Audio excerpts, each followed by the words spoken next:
What's up, everybody? This is the Duke London Podcast, episode 46. I did mean to ask you before we started, but it's too late now, so we'll do it live. How you pronounce your second name? Because I had an idea, but I didn't want to risk it and get it wrong. It's Ellehammer. Ellehammer. Okay, I was going Ellehammer. Oh, you can say that as well. Okay. I don't mind. Okay, so you're originally from where? Denmark. Okay, cool. Denmark, Copenhagen. And I was there for a month or so, a couple years ago for a choreographic residency. Oh, nice. So I had to live there for like a month by myself, which was an experience. Did you enjoy it? I enjoyed the city. The residency was a lot. I think it was like the first time I had been away for like a month by myself, and you know, just being in a new city, no friends. Like it's a bit of a change of everything. Yeah, especially like because I grew up here, I never really lived away. So being there, I was like, shit, this is new. And in that phase, having to be doing new and challenging like choreographic stuff, it was like just a lot. But a lot at once. Beautiful city though. How did you find the bikes? I loved it. Like as part of the residency, they gave us a bike. Yes. And then my bike broke at one point, so I used the little scooters. Oh yeah, of course, yeah. Which everyone in Denmark hates, by the way. Did they? all the cyclists are like, oh, these guys are just on the fucking scooters, just ruining all the policies of the roads. Yeah, I mean, they're about to come to London, aren't they? So it's about to be the same. Yeah. No, but it's a really beautiful city, man. You know what surprised me about Denmark is or at least Copenhagen, was the swimming thing. Like you can swim anywhere, and it's like such a thing. Like when I think I saw people swimming in the where I don't know what you call it, like a marina or something, where the boats were. Yeah. And there was just people in there, and I was like, the harbor. Yeah. What are they doing? That's like full on tradition, especially during the summer. You go down there, you bring some beers, and you just jump in. Yeah. You lie there all day. We were staying. Do you know the it's like a kind of industrial area. It's like almost like a little island. I forget the name of it. Where you can see the the ski slope building. Yeah. You can see it across the water from there. I know. It's I'm gonna get this wrong now, and all the Danish people are gonna be like, this guy's not is from it Denmark. begins with R? No, I don't. I think I'd butcher it anyway. It's like apparently it's like a new kind of like hipstery area with some bars and stuff, but it was like an industrial area before. It's not Islandsbrygge, because that's where the harbor is. But there's, what is it called? I actually have a friend that lives there. This is the worst. We'll get back to it. Yeah, it's not important, the name, but it's a nice area. Yeah, it was really cool. The swimming thing freaked me out. I was like, in London, we don't get in any water that's jump in the river here. Like, any public water. No. So how long have you been here? Well, it's getting close to the 8-year mark now. Oh shit! Okay, so it's quite a while. Kind of crazy for me to say. Yeah. I feel like for a while I was just saying 5 years, and I just kept saying 5 years. Yeah. But then I had to actually go back and count it up. I said, it's pretty much 8 years. That's almost. Dope. Yeah. What's are you on a visa, or did you? Thankfully, because obviously Europe being back when I moved, the UK was still in the EU. Yeah. So it wasn't a problem. So now it's like you can just stay. And now it's chill. Because I lived here for 5 years before Brexit happened. So then it's not. I was able to apply to get what they call a settled status, and thankfully, it's not a problem. So then I got declared. You got it. You confirmed settled status. So I don't have to worry about that. Oh, amazing. That's dope. Oh, that's awesome. I was like, no, not another working visa thing. Yeah, I think that's what everyone was when Brexit was happening. A lot of people were like thinking about all the foreign people that are here, like what's going to happen with them. But that's good to know that you're... But it is also for all the British people who has to then travel out to do tours and stuff. That's a whole nother thing. I've heard that that's a whole situation right now. Yeah, I actually don't know if it's even been solved, but I just heard that it was a struggle, because then they would have to get like a working visa in each country they go to. Oh, shit. Which is a nightmare. Imagine if you're going on a world tour. Yeah. For whoever's managing that is going to get gray hairs within a day. Yeah. I guess it makes you realize like how much easier we had it being in the EU. Yep. Yeah. Oh, yes. My favorite thing about Brexit is when people say that we've left Europe. They're like, we shouldn't be in the Euros or something because we've left Europe. Like, no, just the EU. Not really. That's not how geography works. Oh, that's funny. That's actually funny. A lot of people, whenever I say I'm from Denmark, they go, "Oh yeah, I love Amsterdam," and I just look at them like, "Sure." That's brilliant. And I have a friend who speaks Dutch. Oh my god. not the one. You're a bit off. a few miles the other way. It's fine. I guess it is what it is, but yeah. Fair enough. So did you come here kind of with the intention of doing what you're doing and being a choreographer, or was it kind of something else and then you ended up working here? Or well, when I moved here at first, it was actually a funny story. I was working back in Denmark since I want to say 17, 18. All with dance?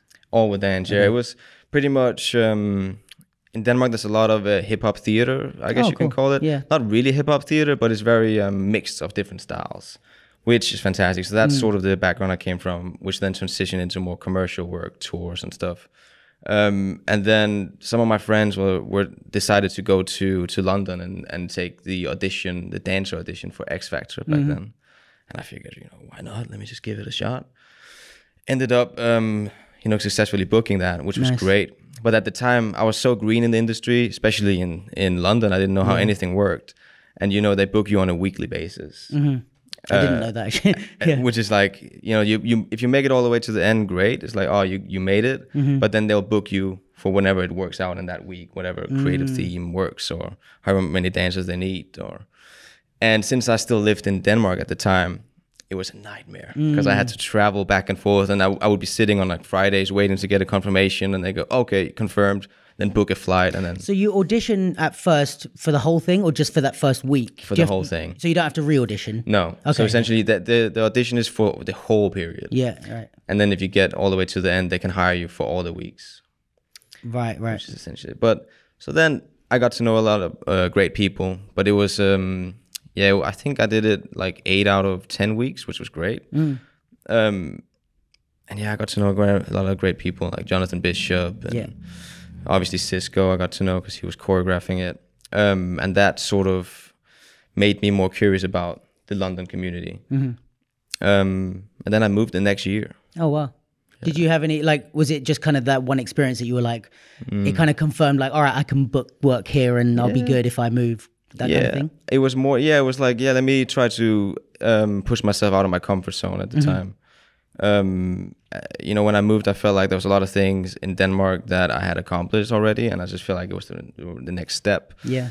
But then when I moved, man, it was horrible. Really? Because that first year, Jesus, as soon as I thought I was really smart as well. I planned it out. Okay, I'm going just before the actual audition for X Factor again.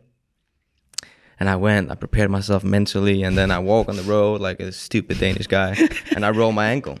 Oh, no. I roll my ankle like... Just walking? Done. Just walking, doing nothing, which is always when it happens, isn't it? Yeah, always. Oh, fucking hell. So then, then I went to the audition still, which I shouldn't have done, and I taped it in, and it was a disaster. I did make it all the way to the end, which was great, but I never got a booking for that whole... So I was just sat there and probably made the ankle worse. Yeah, and it was it was so much worse. So don't do that if anyone is watching. Like, take care of your body. That was a stupid decision. I was young, but that was difficult because then that job was going on. Yeah, I didn't book any of the weeks. I saw a lot of people that I knew doing it, and I couldn't dance either. I couldn't go and take classes or dive into the community. So that took me a little while to recover from. I mean, now we're here. So originally it was just to work. Okay. I went to work, I sort of buried all my my intentions on being creative and choreographing and teaching and those things. I sort of said, okay, no, my focus is to work. Yeah. Which actually, after having done that for quite some time, it started to make me a little miserable because I started missing that creative aspect. Yeah. Which is what I mostly love to do. And that's when I realized that. Okay, so it was more after you came. But when you first came, you knew that you had that in you, that you wanted to do that. But you were like, let me just work for now. Or, Yeah. I wanted to, I guess, see how it was in the UK. Because it's definitely different to in Denmark. In Denmark, there's a lot more of, at the time, at least when I was working, because it's been a while since I worked in Denmark, but it was more like the choreographers would essentially hire someone that also knew how to contribute to the process with steps and movement. Okay. So it's more like a puppeteer choreographer. Like, you can do this, and then maybe let's do a duet here. That type of approach, which I enjoyed because I loved creating. Sure, and being a part of it, It was great. It was fun. But here you find it's more like choreographer tells you what to do and you do the thing. And you like that or not so much? I like both. I think there's also such a thing as a choreographer taking advantage of the dancers, you know, a little bit. Yeah. But I do prefer. I like when a choreographer knows how to lead people. Yeah, you know, sure. I think that's really admirable. And you know, let's say you have like a couple having to put something together, and then maybe the choreographer hasn't prepared steps, but he goes in with them and tries things and figures things out. You know, I can respect that. I do love that approach to it. I also love when people just show up and know exactly what they want and go, this is it. Yeah. Take it, execute it, and then we can see how it works on your bodies. And I guess it also depends on the project, like what type of thing, because I think different things require a different approach, you know. Exactly. And if you're trying to build a vision, maybe for like a theatre piece or something like that, where you know your dancers are there because they can contribute, then it's like pull it out. But then if it's like maybe like an X Factor type of job where it's like, I just need you to look how I want you to look. Yeah. Like you don't have time. Yeah. We got a quick turnover and the product needs to be, because I guess also, again, there's a few things you're going to have to correct me on, because I'm not so much in the commercial world in that way.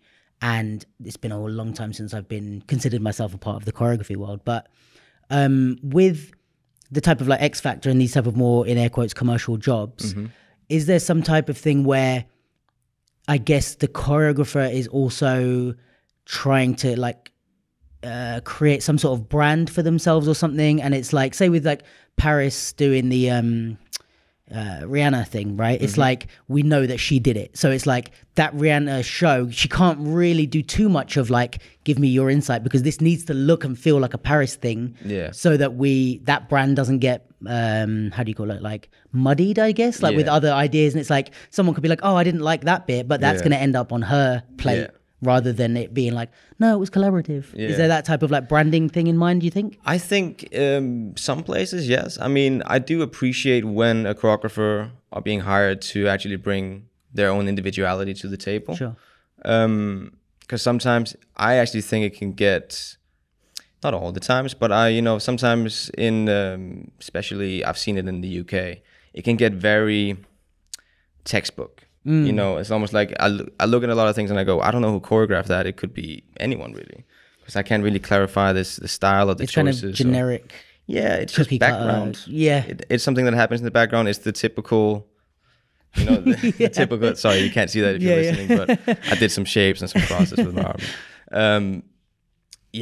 And I think I really admire and respect when an artist brings in someone who has more of a strong personal language. Because that means that they're trusting in that person's creative approach as well.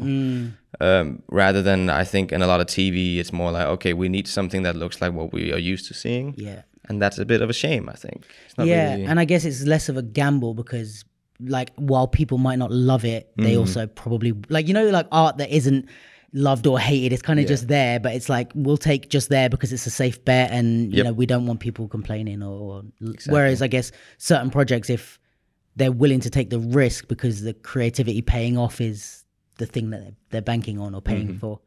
True.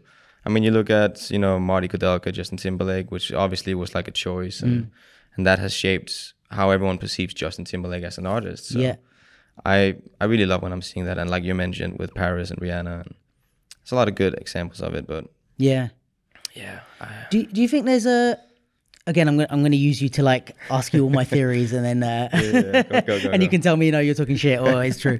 Do you think that there's something, because I tend to see a lot, and I think we all do, like in different levels of choreograph stuff, even from like, you know, community classes or whatever. There's a lot of stuff that looks like stuff that I've seen. Like obviously when Paris got big, the royal family stuff, it's like so many crews that, or like choreographers or whatever that create this type of stuff, right? And I guess some of it, because this happens in the battle scene as well, but like some of it is just admiration. And it's like, if you love that type of dance, it's going to leak into to who you are, especially if you're younger and you don't know how to be influenced without making it your own thing. But also, I wonder if there's some sort of thing where I can't remember if I spoke about this with Tally and those guys, but like if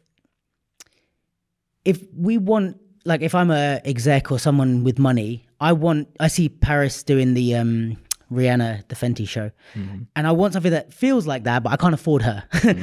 Am I gonna, like, do you think it's like I'm gonna look for who kind of looks like her and not really give a shit if it's actually her or if they're still, because money wise, they don't care about the artistry or who's copying or trying to push creativity in the dancing. They don't give a shit. They're just like, okay, what's gonna make me money? So if they can get a similar feeling for cheaper, do you think, and that kind of thing encourages people to dance like the person who's big because they might get the scraps almost? That's a shitty way to put it, but do you know what I mean? Like, I know what you mean. That's a valid point. I mean, I sure as well hope not. Because that's not nice. Yeah. I mean, hopefully the people that create something that is very strongly individually like them will be appreciated for that. I hope so. And there will always be people that, you know, will get inspired from or dive into it. I've seen a couple of places, a couple of specific scenarios where someone literally copies something and then utilizes that. Oh shit.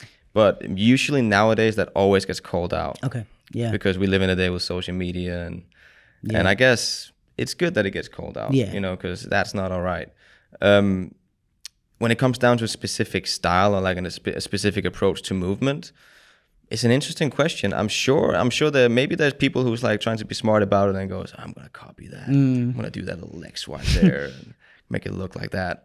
But I choose to believe that people would rather figure out who they are themselves. Yeah. I hope so. Yeah, yeah. Because it's gonna be a long road for all of us if it's if that's the world we live in. Yeah, and I feel like, you know, with whatever style of dance it is, like whether it's choreography, battling or whatever, it's like the people that stand out, usually they go through I don't know if you find it, like, but go for a little phase of people being like, oh, we're not sure about this new thing you're doing. It's not quite what we're used to.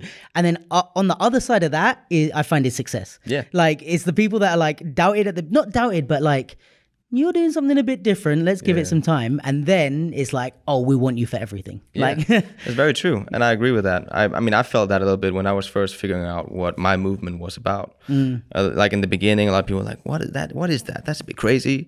It's a bit mental. What is happening? Everything's happening at once. I don't even know where to look. And then some people started to appreciate it more, which was great. Yeah.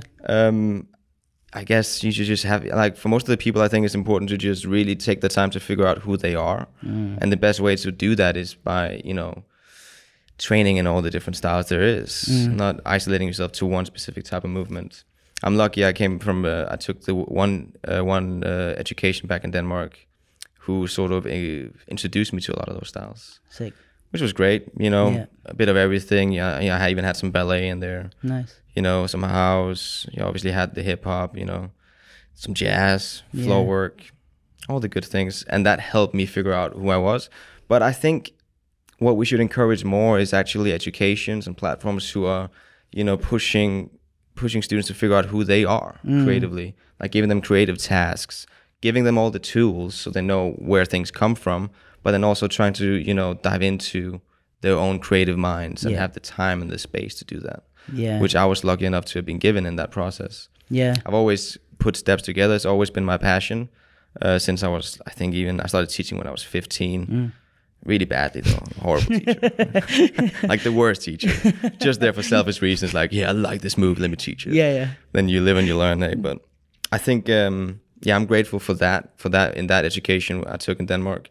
Really sorted me out and gave that space to myself and a lot of other people. Nice. And most of the time in the UK, I see a lot of the colleges sort of more so focusing on creating dancers that are like clones a little bit, where I tend to miss the, you know, the personalities, the individuality. Yeah. But do you think there's, again, I'm not saying this because this is what I think, I'm just asking. Do you think there's a difference depending on if you want to just book work or if you want to become a choreographer or a creative? Because I guess if they're trying to train them to just be like machines at booking work, it's like you might have someone that's maybe more creative but can't pick up choreography as quick or can't do loads of different types of choreography, but then somebody who's, and I don't think it's either or, but like, you know, somebody else who's a machine at that stuff, but if you ask them to make up 2/8, they're like, I don't know. What is happening? Who am I? Identity crisis. Which I get. I mean, I guess so. But then it also brings the question, like, how do you prepare a dancer for that? because I'm seeing the term commercial a lot of places. Some places is even being phrased as a style. Yeah. Which is a whole other topic at hand, because it's not really a style. That's what I would have said. Like I don't know, because I'm coming from the battle or like styles perspective, and for us, like I guess styles, they have like a set foundation. Exactly. Yeah. They have a cultural history. There's something behind it where you have. Whenever people are saying, okay, I'm teaching commercial, I would usually go, okay, commercial what? Is it commercial hip hop? Is it commercial jazz? Are you just doing choreography? Like, right. What's is happening it the commercial here? version of something, or is by itself? It's like an adjective. Yeah. It's like I'm teaching great. Yeah. Great what? Great what? It's great like, donuts or just nothingness. Yeah. Like you will look at some of the stuff that I've done on TV or whatnot in commercial settings, and it's not the typical commercial style that people claim or like expect to see in that scene. So I don't think you can actually say that commercial is what happens on stage. I think maybe it happens most of the time, but I think if you should maybe, rather than saying I'm a commercial dancer, maybe say that you're a versatile dancer, or at least replacing that word. Yeah. Because a great working dancer is a versatile dancer. They know all styles and should be able to do most of the styles. Yeah. And I think like who was it? I think it was Jay that I was filming a workshop or something, and he was teaching. I can't remember exactly how he labeled it, but it was like performance technique or something. Mm-hmm. And I was like, oh, that's a way better way to say commercial dance in a way, because it's like we know that application and all the stuff he was teaching in the workshop is like how to perform and how to where to face things and how to make things look good and all this sort of stuff, which I thought was dope, because it's like you're teaching people how to be a commercial, again in air quotes, dancer or a professional dancer, because these are the things with staging and performance and even choreographically that you need to understand. But without just teaching someone a routine and being like, you're a commercial dancer now, or whatever it is. So I think it's a better way to do it. Yeah, I mean, I think Cisco titled his classes that as well. Performance technique. Which it's a good way of putting it, because there's a lot to that, to perform things and how to make sure things look the best and shapes and whatnot. Yeah, for sure. But it's a whole thing. I just appreciate individuality, and I think the greatest performers are able to, even within choreography given, also bring out their personality, within the frames of that choreography. And it's a difficult thing to pull off. I mean, I struggle with it a lot. I did struggle with it a lot when I was dancing, but it just makes the whole difference, when you look at someone really bringing their soul, like right out there to the people in the shapes, and then still honoring what has been given. But I love that. I love that shit. Is there some sort of I guess when you're doing professional work, and let's say you're dancing with something that's not the dancer as the main focus, so like for an artist or for a fashion show or something like that, is there some sort of technique to being dope at that, but while also not drawing attention away from the main focus? Because I guess you're there and you're being paid to complement and enhance an artist, rather than everybody look at me while the artist is supposed to, you know what I mean? Supposed to be doing the thing. So how does a dancer go about doing that? I would say, I think definitely as a professional dancers should not be taking away unintended attention. They should perform and they should do everything they can to shine. But that's again, it's a matter of preference. I prefer for the dancers to be, just really dope at what they do, but also be sort of, what's the word I'm looking for? Be fully just effortless with it. That sort of approach to performance, but enhance what the artist is doing, but not go in and take away the spotlight too much. There's a moment and a place for it. If you let's say that the artist is on the stage and she's like singing her lungs out, and then you have this one moment where two dancers come in and they know it's a camera shot, but the focus and attention needs to go on her. Then there's nothing I hate more than a dancer going wink at the camera or like something. We just know that was not the point. It's like you knew this was your moment to shine. Exactly. You took advantage of that moment right then and then. And it's fair. This is going on Instagram later. But honestly, and I think that's there's a time and a place to pick those moments. And usually, I would always tell my dancers when that moment it can be. You know, okay, this is a shot. This is your shot. You can take this. Or now the focus is this. So you have to make sure the attention goes where it needs to be.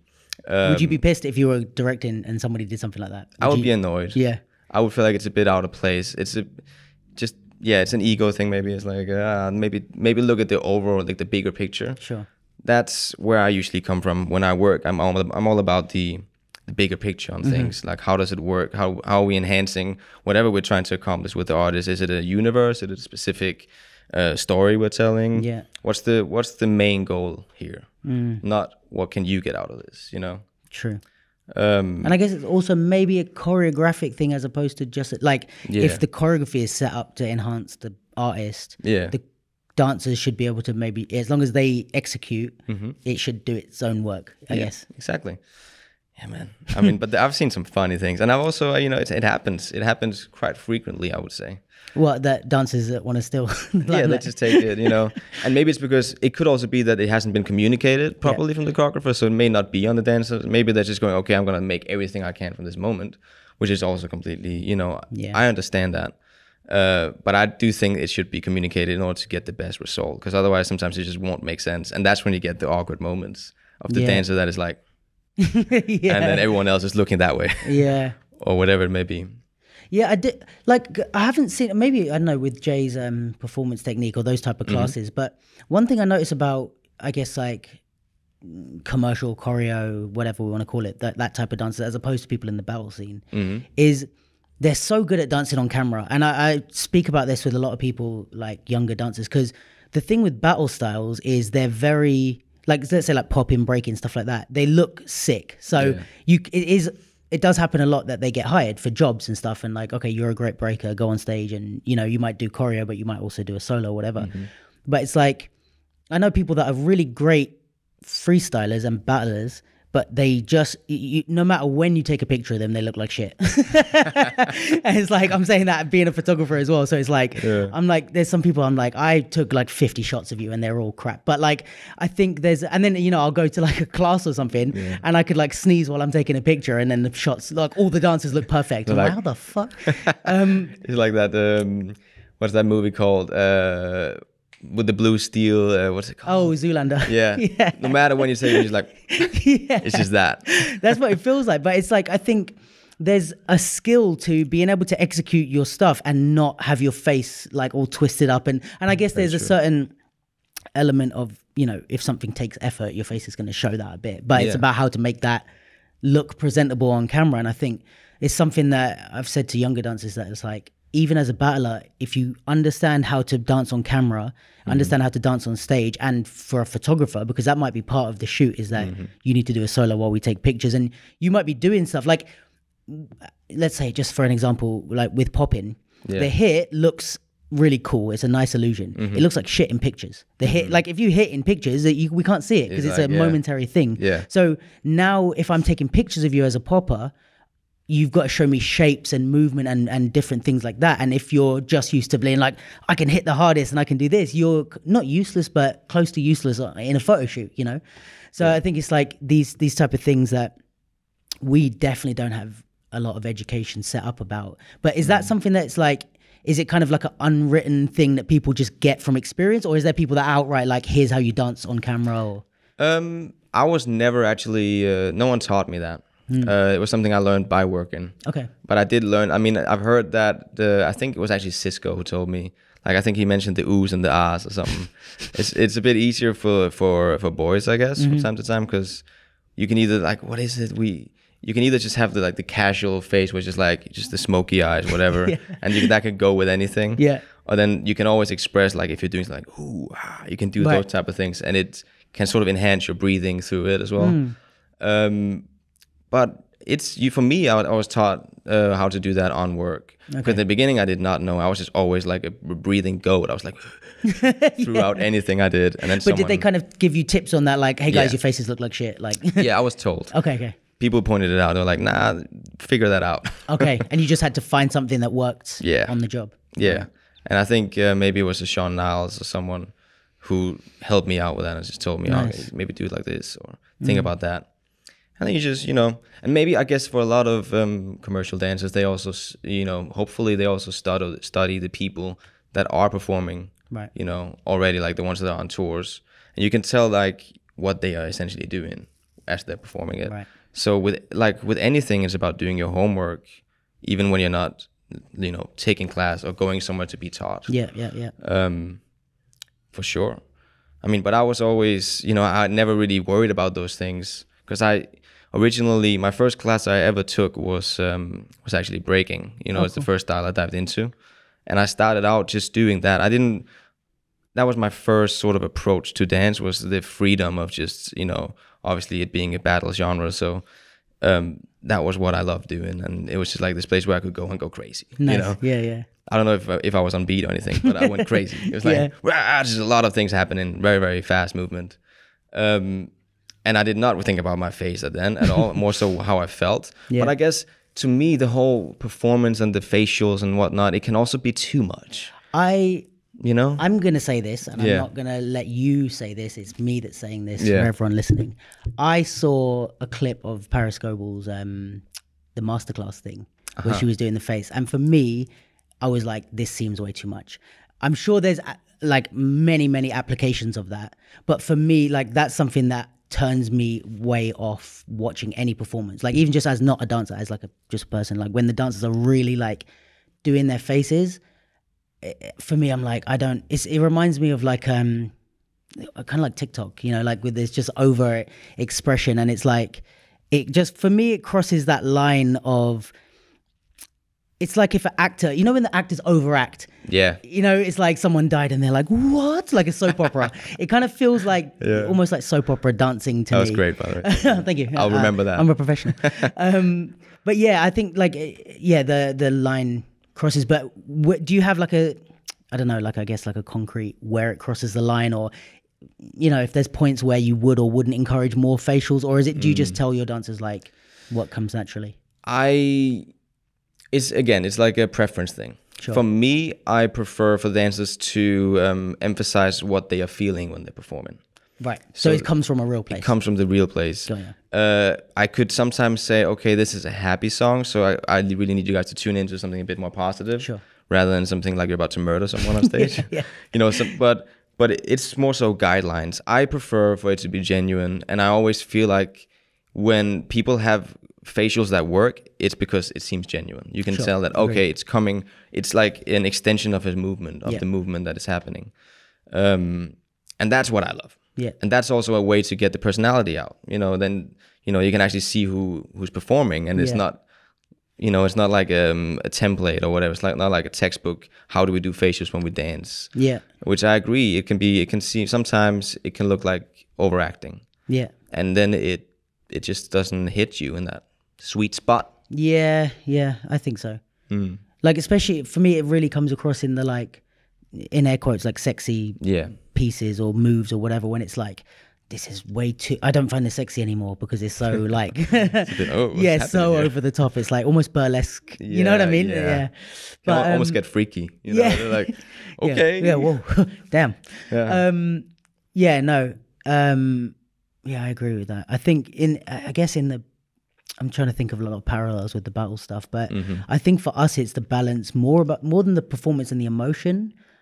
I would say, I haven't given this any thought beyond what just now, but like, I think it's more about the effort of the move, because we want to, I guess, balance between making it look easy, but showing you that what I'm doing is hard. Like if I make it look too easy, it's almost not impressive. It's like you've got, like, you want to see that like 8 flares in a row is tough, but you also don't want it to seem too tough, So it's like, this is hard, but I got this. So I find that that's a lot of like battle performances in like showing that you're trying, but in a cool way almost. I never actually thought about that. It makes sense. Because I feel like there's some people that it's like, I can even imagine with like maybe like Crump or something. If you watch them, they really perform like how hard they're trying, but there's like, they could probably do that with a straight face if they wanted to. Do you know what I mean? But like, it's like it's almost, they're letting out the emotion through their face, which I guess is what you're saying about it being natural in a way. Yeah. But maybe just more like you're talking more like on the happy, sad, that type of thing. No, I think definitely, you know, that it should come from the movement. However, like, but yeah, that's interesting. It's interesting because most of the time when I'm teaching choreography, I always tell people to, you know, choose your moments, and that's very much in relation to what you actually said. It's pretty much the same, not the same, but it's similar. Yeah, it's you know, the same. Once the dancers learn a piece of choreography, make sure you learn it so you can do it all full on effortless, and you can just sort of float through it and make it seem like it's nothing.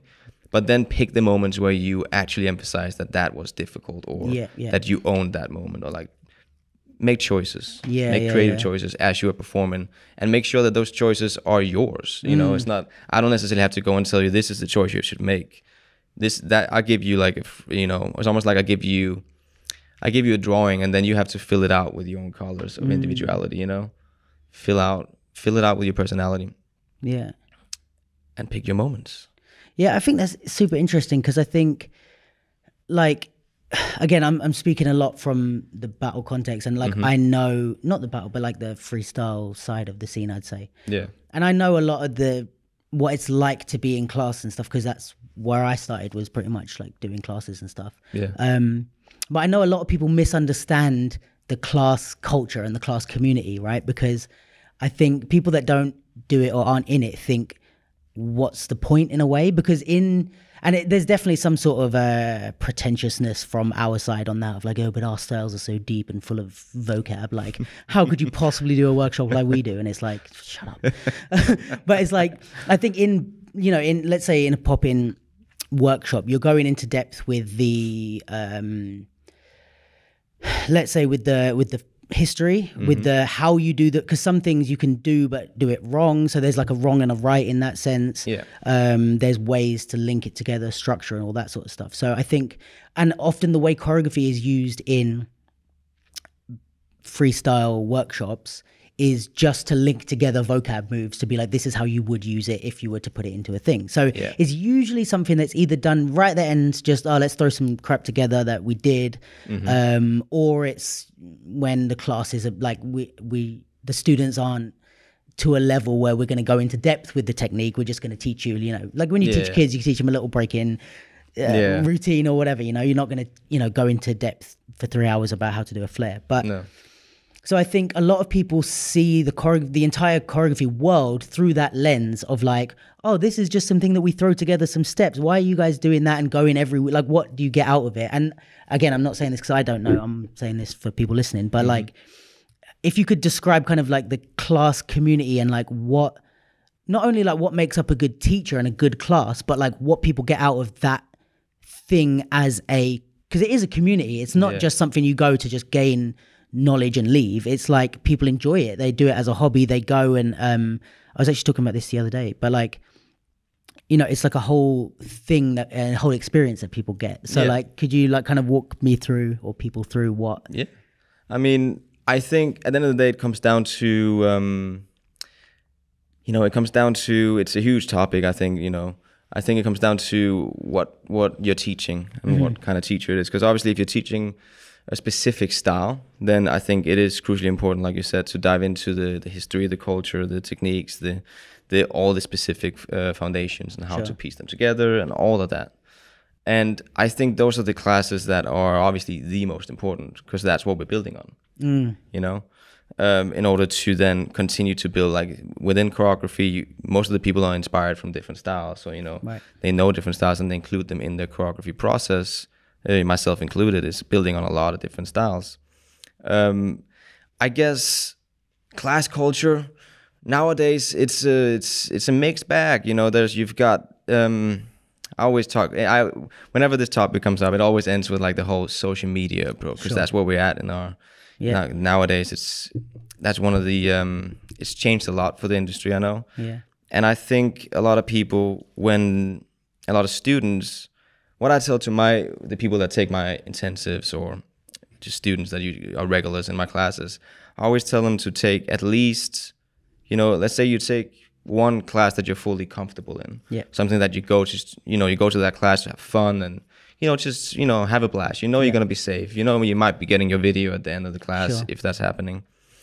But then if you take one, you should definitely double that up with classes that you feel uncomfortable in. Right. Even if it's whatever class that may be, a foundation class or, you know, a difficult choreography class or something that you're not used to. And it's, I think maybe that should be more people's mindsets, because I think one of the problems at hand right now is when you look at the community, a lot of people are taking classes that they are, you know, they're just comfortable in them because they know maybe they need to prioritize to get that one video, and then they'll be sorted for the week. Maybe they can only afford one class a week, and then, you know, it comes down to, am I going to take the class that I'm going to be challenged in, but maybe I look like shit? Yeah. Or am I going to take the class where I'm actually going to, you know, look fantastic and I'll get that video, and but then I won't grow. So that's one element where I would always say you should take the one that you're going to be challenged in and not get the video. And I do understand that we live in a day and age where your Instagrams or your resumes, and you want to make sure that's updated. Sure. But if you are continuously posting the same stuff, that's going to only get you booked by the same person or in the same category of things. And it's not going to showcase to anyone that you are investing in growth or in your own artistry. You're just sort of keeping it at bay. Yeah. And then with time, you will eventually, you know, you will start to conquer these new styles and these new approaches to movement. And that will show in your performance, and you'll get better. And then you can actually film that, you know. That's something better to document. But I think a lot of people lack patience, and then therefore they're skipping a lot of steps. You know, the steps to build on, the steps to get to a point where we understand what it is that is happening, where the movement is coming from, mainly from foundational styles, but also just, you know, being challenged. And I'm not saying that that's a right or wrong way. I think there's, you know, classes for everyone, and there's classes, the classes that are easy and simple approach wise, they should remain, they should stay there. But I just think maybe when it comes down to the class community and the class culture, students should maybe think that they should understand, again, the bigger picture. You know, vote with your wallet. At the end of the day, some of those classes that you may go, okay, I'm going to take that really difficult class, or that locking class, or that popping class, I'm going to take that next week. And then today I'm going to take, and then they keep pushing it, postponing it. All of a sudden there won't be a next week. Yeah. You know, because everyone has to get paid. Yeah, sure. And you have the classes that are full on packed with, you know, I don't know how many people, but it's the same approach weekly, and it's more of a let's go and have a fun party time, sure. which is great. But if we all of a sudden are left with just those classes, how are we going to grow as a community? For sure, yeah. And I think that's the thing of, like, I guess, like, the mainstream versus specialism or whatever. Like, the reason that those classes are, like, those classes that are challenging are maybe more for the professionals and for the higher level dancers, or people wanting to get to that level, right? Yeah. The people that, I can imagine those classes where it's like fun and party time, a lot of those people aren't professional dancers or have no aspiration to be professional. Well, that's the problem. Yeah. Because they are. Oh, okay. I understand that. And that's, I mean, I'm not saying all of them are, but I'm saying most of the professionals find all of a sudden, you know, tend to see those people in the classes where as a professional, you need to consistently stay on top of yourself and push yourself. Yeah. And that's, I always admire when dancers do that, even though they have maybe done shitloads of jobs and they have a lot of experience, but if they still to make that choice to step out of their comfort zone, that's when you know they're serious, you know. But yeah, it's a good point. I mean, you would think that it would just be people that turn up for their hobby or just are enjoying themselves, but most of the time it is packed with professionals, and that just lowers the standards of what is being expected. You know, when it comes down to working. Yeah. If that's the standard, then how are we ever gonna make sort of the rest of the industry, you know, respect dance to a new level and not think that it's just gonna be down here all the time. And I wonder though, also, like, just playing devil's advocate, I wonder if there's not an issue, but like, I'm just trying to put myself in the mindset of being like a younger dancer, and it's like, say I know you book a lot of jobs, or you're the choreographer that like is the one to know and that type of thing, and you've got a class and your choreography is hard and it looks very hard from what I've seen, but like I would maybe think that me personally, I'd be like, fuck it, but I can imagine a younger dancer being like, I'm worried because I know Tobias, not Tobias. Tobias. You can say Tobias. You can say Tobias. Tobias. See Toby. Yeah, so Tobylicious. I'm gonna name the podcast Tobylicious. So I can imagine people being like, okay, Tobias's choreography is super hard, but he's also the guy that books the jobs, right? So there's two approaches. Either I go to his class, I'm shit for a while, and then I get good, which is I would imagine the more admirable approach, or the approach that we want to channel people into. But there's also the approach of like, I don't want him to see me fuck up, struggle. Yeah, because he's gonna look at me and go, like, which is, I don't know. For me, again, I'm playing both sides, but it's like, if I can't do your choreography, I'm not ready to be employed by you. So why does it matter anyway? But at the same time, if I need to dance to pay my rent, I might be like, well, Tobias is in the other class. Let me just go and do a class that I'm dope at, and hopefully he'll see me and hire me, or someone else will hire me. Yeah. You know what I mean? And it's like, I get where money comes into play. Yeah, that's true. It's like, it must be tough for a younger dancer who has a lot of people that, like, even besides the money, they might not want you to see them mess up because they just look up to you. Yeah.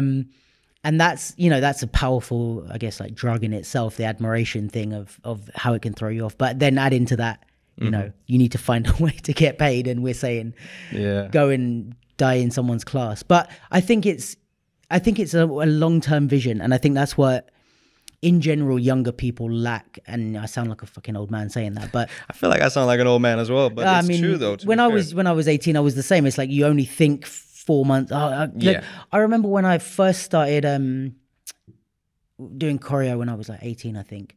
I had some friends that were friends with like Marlon and those guys from Flawless.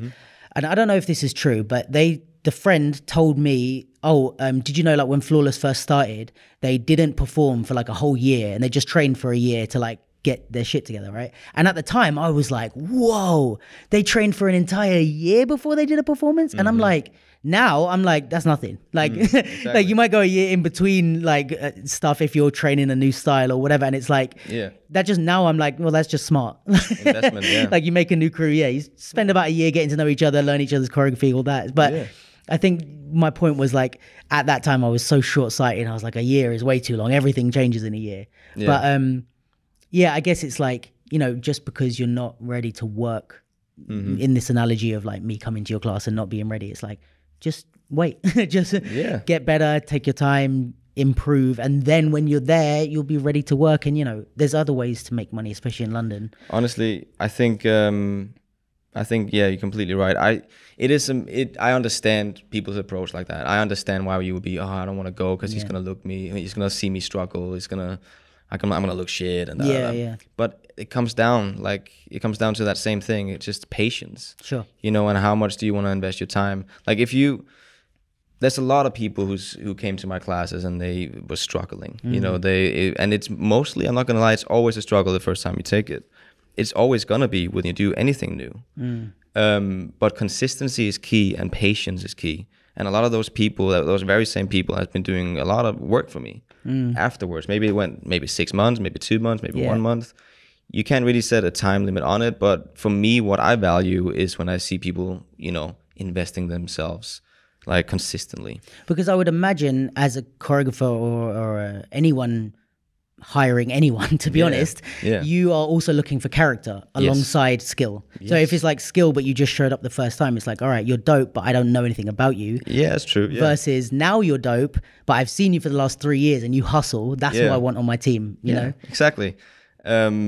It's definitely true. I really, really, I appreciate that a lot when that happens. And it's very rare that I actually hire someone who's not been in my classes before, if I'm being really honest, because it's such a gamble. I wouldn't really know if they can execute my movement. Sure. So, and I think, you know, again, I'm really on the outskirts here in bits and pieces, but like, this is what I think that, I mean, maybe there is an element of, I don't know if you call it like nepotism, but like people hiring their friends and stuff. But I've always heard this criticism, even from, you know, when I was 18, like people were like, oh, these people just hire their friends. And I've always thought, like, in a straightforward, like, kind of pragmatic way, it's like, yes, it may look like they're hiring their friends, but also you want to hire people that you know, because even if, and that's what I think maybe the messed up thing is with auditions, like maybe there's a way to make it more clear that like these people will have preferential treatment because we've known them in class or whatever. But if you just show up to an audition and kill the choreography, there's more layers to it than that. And I think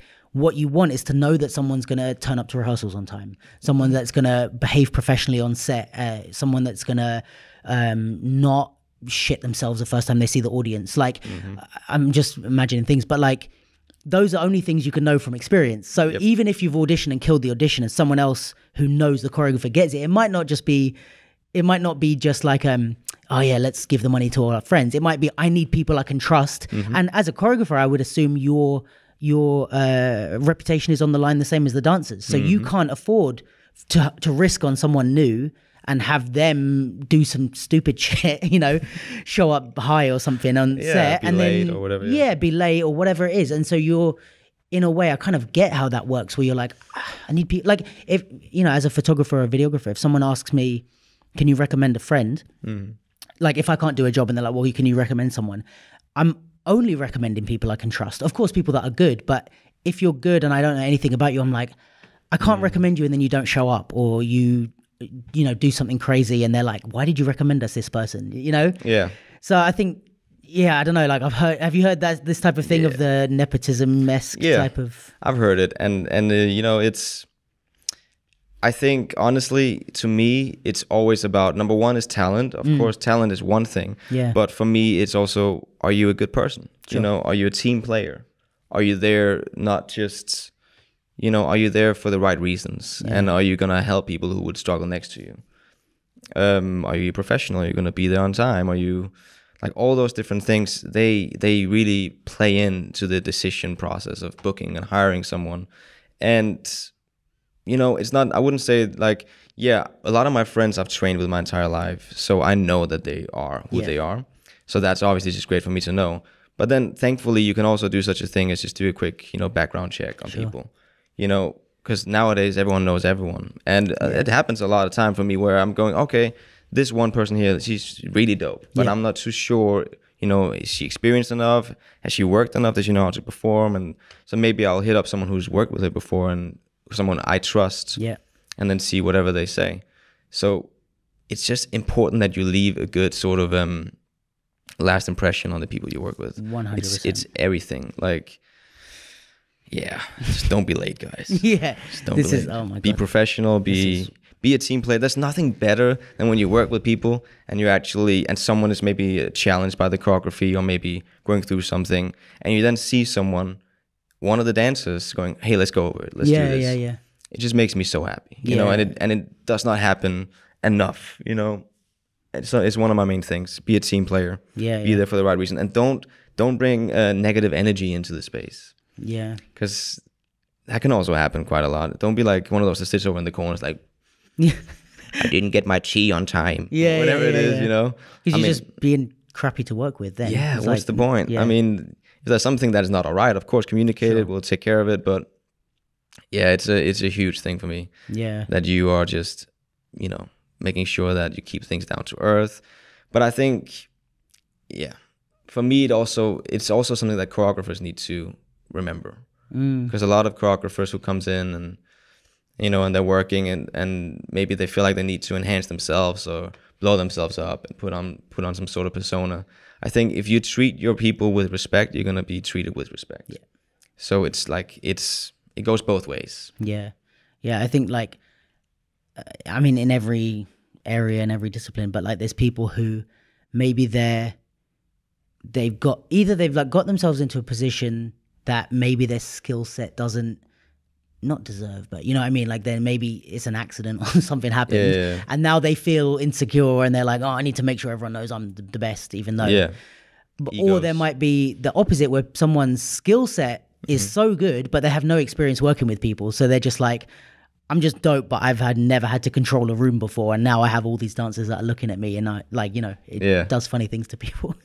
It definitely does. So I was going to ask you about your style, actually. You mentioned about a couple of times about your style. So again, speaking really from the outskirts, I feel like you have quite a unique way of dancing. Thank you. My very limited experience, I guess, with choreographic styles. Like, I feel like you mentioned Marty Kudelka. I feel like that sort of thing is the closest thing I've seen to the type of way that you dance. How did you develop your style? Because also I feel like, again, I'm looking for different stuff, I think, with dance because of the way my mind is trained from this side of the scene. But I feel like your stuff is very dynamic. Seems like such a generic, crappy word. Like, it's so dynamic. But like, as in specific, maybe. Yeah, but like a lot of it is like weight changes and you're moving and it's really big, so you'll be up and then down and then here and then right and then spin, and it's like almost like you're intentionally thinking like, okay, what's the hardest way to get from A to B? That's kind of how it feels like watching it sometimes. Whereas some people, I feel like it's more about what, not the easiest in a negative way, but like what is the natural flow of things. And I don't, again, on the reverse side, I don't mean that in a negative way about your choreography, that it doesn't feel natural, but it's almost more exciting to watch because you've said, or this is my, in my head, it feels like you've said, everyone's expecting me to put my right foot down. I'm going to jump over it and put my left foot down or whatever it is, or I'm going to land on my head. Like, so is there like a thought process in terms of, rather than just, okay, what's the next move, is like, how am I going to get to that? Or how do you, I guess, build up that structure?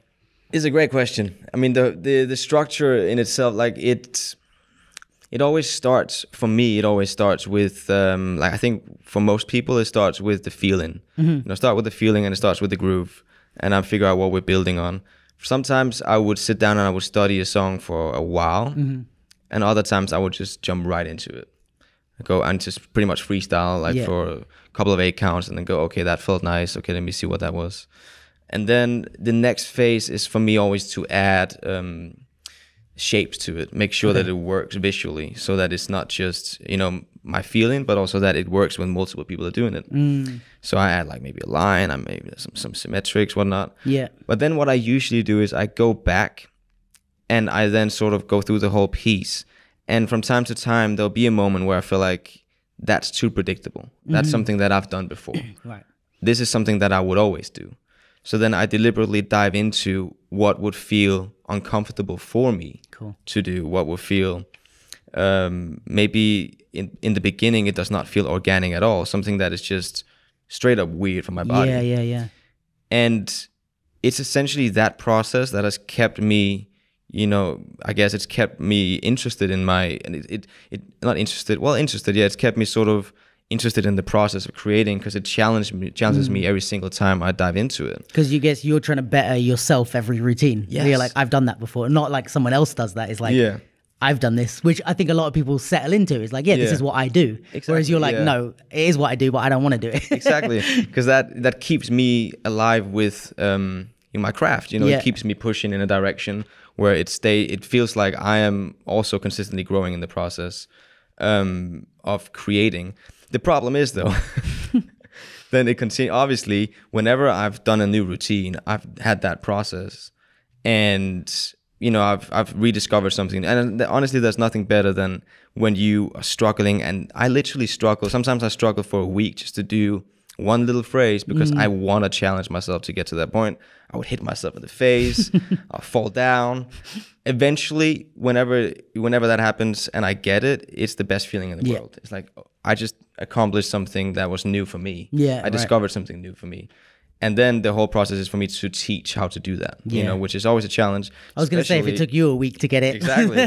So then, because then obviously you have a bunch of routines that I'm always consistently building on this new formula, like not new formula, the same formula, but obviously whatever I did last week, in the beginning it was uncomfortable, but by the end of the week it was maybe comfortable. And then I was able to do it and make it sort of seem organic and all those things. And then I start to build on that. So for the people coming in for that next class, they would struggle even just doing the foundation of that one thing. So that's why I'm saying consistency is key, because every single class we're building on whatever we did last week. Not specifically, but in order to push the growth and challenge myself and also challenge the students. That's my approach. I like to keep it alive like that, make it interesting for myself. Yeah, but it's a challenge. And when it comes down to styles and whatnot, a lot of my inspirations are, tap dancers. Oh, nice. I love watching. I guess I can see that actually. Yeah, like tap dance. It's like my favorite genre of dance, to be fair. But I've actually never trained it. Okay. Because I never really had the opportunity to do it back in Denmark. But I just always watched like the Nicholas Brothers, or, you know, the Bojangles, or the Bill Robinsons, you know, all these tap pioneers. Obviously Gene Kelly, and it's always, for me, it's such a beautiful way of moving, and it's obviously transitioned into multiple other styles that we know today. So yeah, a lot of it is me watching these things and maybe trying to do it. Yeah. And then whatever way it works out for me. Nice. And then, you know, I take from different elements, such as, you know, breakdancing. A lot of the weight transfer things are coming from that. Because that was my first foundation. So that's what I've always been building on. That's how I can, you know, slide and come down quickly and all those things. But yeah, it is true. Like it is definitely one of those things where I try to challenge myself in the process, and therefore, you know, it might be really uncomfortable for some people when they get in there. Yeah. But you know, that's part of it. Yeah, I mean, do you ever get to a point where you're like, you go through the process and you're like, no, this is too hard. Let me go back and make it and fix it. Yeah, it happens. It happens occasionally. Sometimes I push myself so far that it's to the point where I can't even do it. Yeah. And then maybe I get it like every once in 10 times. And I'm like, okay, like this is not realistic. Get real with it, please. You can't, you know, Jesus Christ. You know, especially when you're teaching it. It's funny because I was just in Slovenia with EC twins. And they are just fantastic. And we always sort of get together whenever we can and have little sessions and just create. This time was great because we did it we didn't really have a specific thing in mind.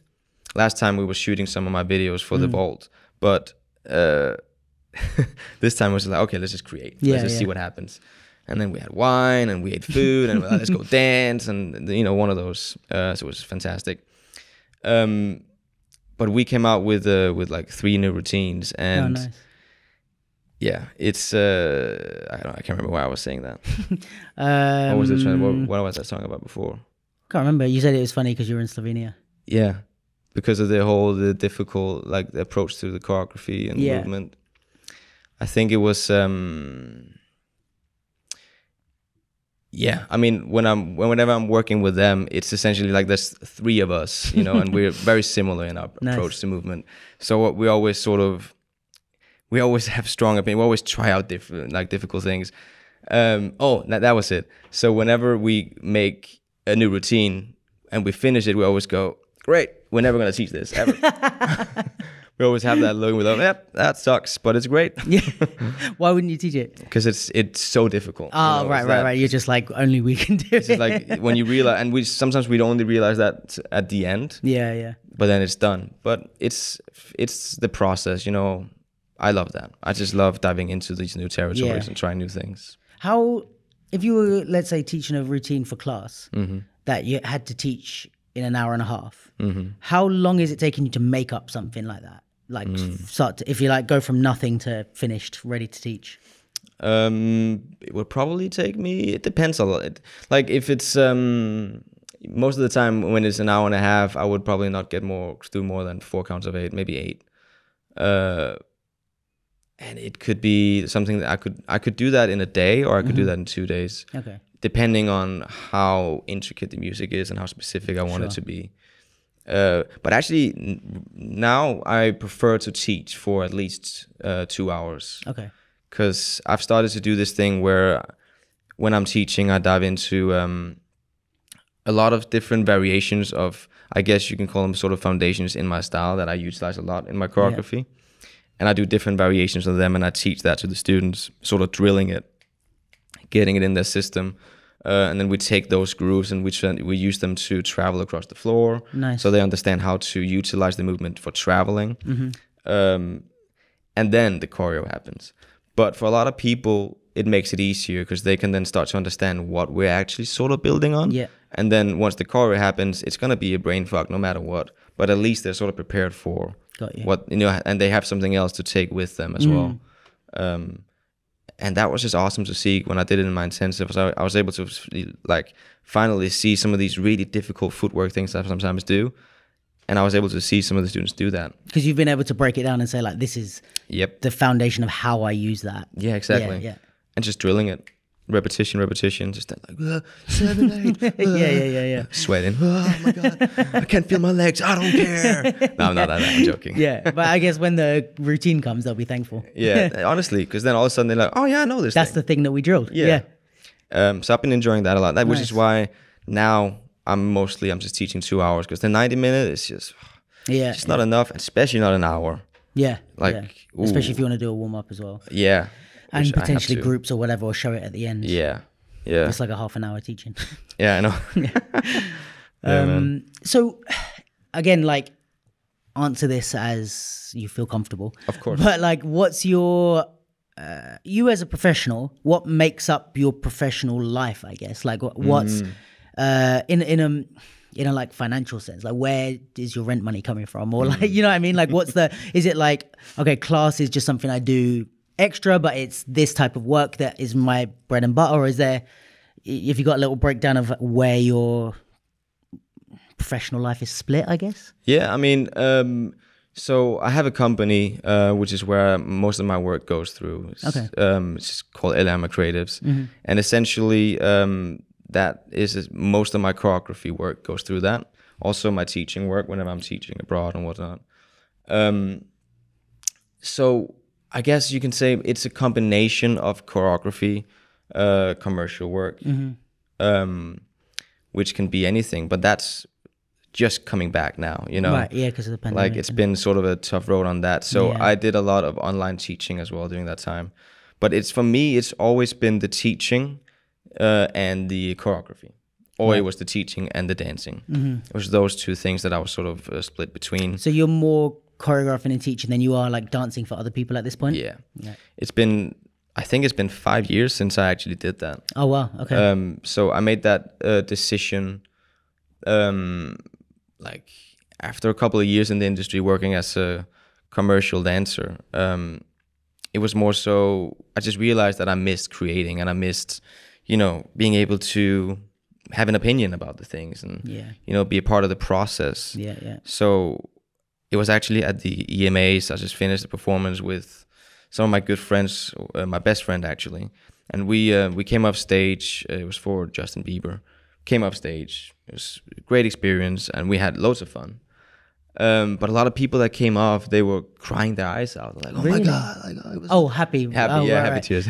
Like, no, I hate my life. No, no, they were literally like, tears coming down. It was a beautiful moment for them, and I was so happy for them. But then I looked at myself and I said, "The fuck? I don't feel anything." You're just like, "Meh, another job." Yeah. And I thought that was maybe a little, you know, selfish. Why am I taking this opportunity away from someone who could feel that? And I know that I love doing other things. So I figured, you know what, let me make a decision from this point on and try to prioritize that. And then gradually that happened, which was fantastic. I got brought in to do some contributing choreography for Kylie Minogue with Ashley Wallen, who was the choreographer, and but still also dancing on it. And that was sort of the transition phase into choreography. Nice. And then it's been that ever since, really. And when you say you have a company, how does that work? Is that kind of like people will call you and then you have the company, so then you can also recommend people, or how does it? Is it like an agency kind of thing, or how does that work? It's more right now at this point. It's not like a dance company or it's or an agency for that. I mean, it's mostly just. It makes it easier for me to take everything and include it into this corporation. So at this stage, it's just that. Sometimes it will happen that, you know, a job will come in and, you know, I would get it and I'll bring in dancers via that. But I don't take commission from dancers and stuff like that. Because I don't want to be an agency. That's the last thing I want to be in the entire world. I'm down to it eventually, maybe managing people, managing other choreographers, creatives, you name it. But no, I'm not intending on it being a dance agency. Fair. But that's pretty much what it is. So it's always been like a split thing for me, and it's good because then, you know, some months you wouldn't know if there would be any choreography work or dance work, and then I would tap into the teaching. I'll go, okay, let me set this up, let me do this and that. And it's made it easier to cope and to pay my rent. But a lot of it is also saving up.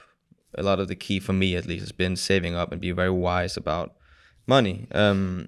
because you actually never know. And it could also be you set up a class and then no one shows up. Yeah, sure. And you're like, and also, I think the thing with classes is like, they don't, I mean, I would imagine no matter the size of your name, it may not just be that your first class is packed. Like you have to build, and even the consistency, like you were saying, but on the choreographer's side of like, keep the class running so people know it's there and get used to it. And, you know, so that can maybe where you have to invest, you're like, right, for the first couple of months, I might not have a great turnout, but let me invest my money into this and build a class, you know, that's like a main, like a staple of the community, I guess. Exactly. I mean, a great example of that, I wasn't here when she lived here, but it's Diana, you know, Diana Matzes.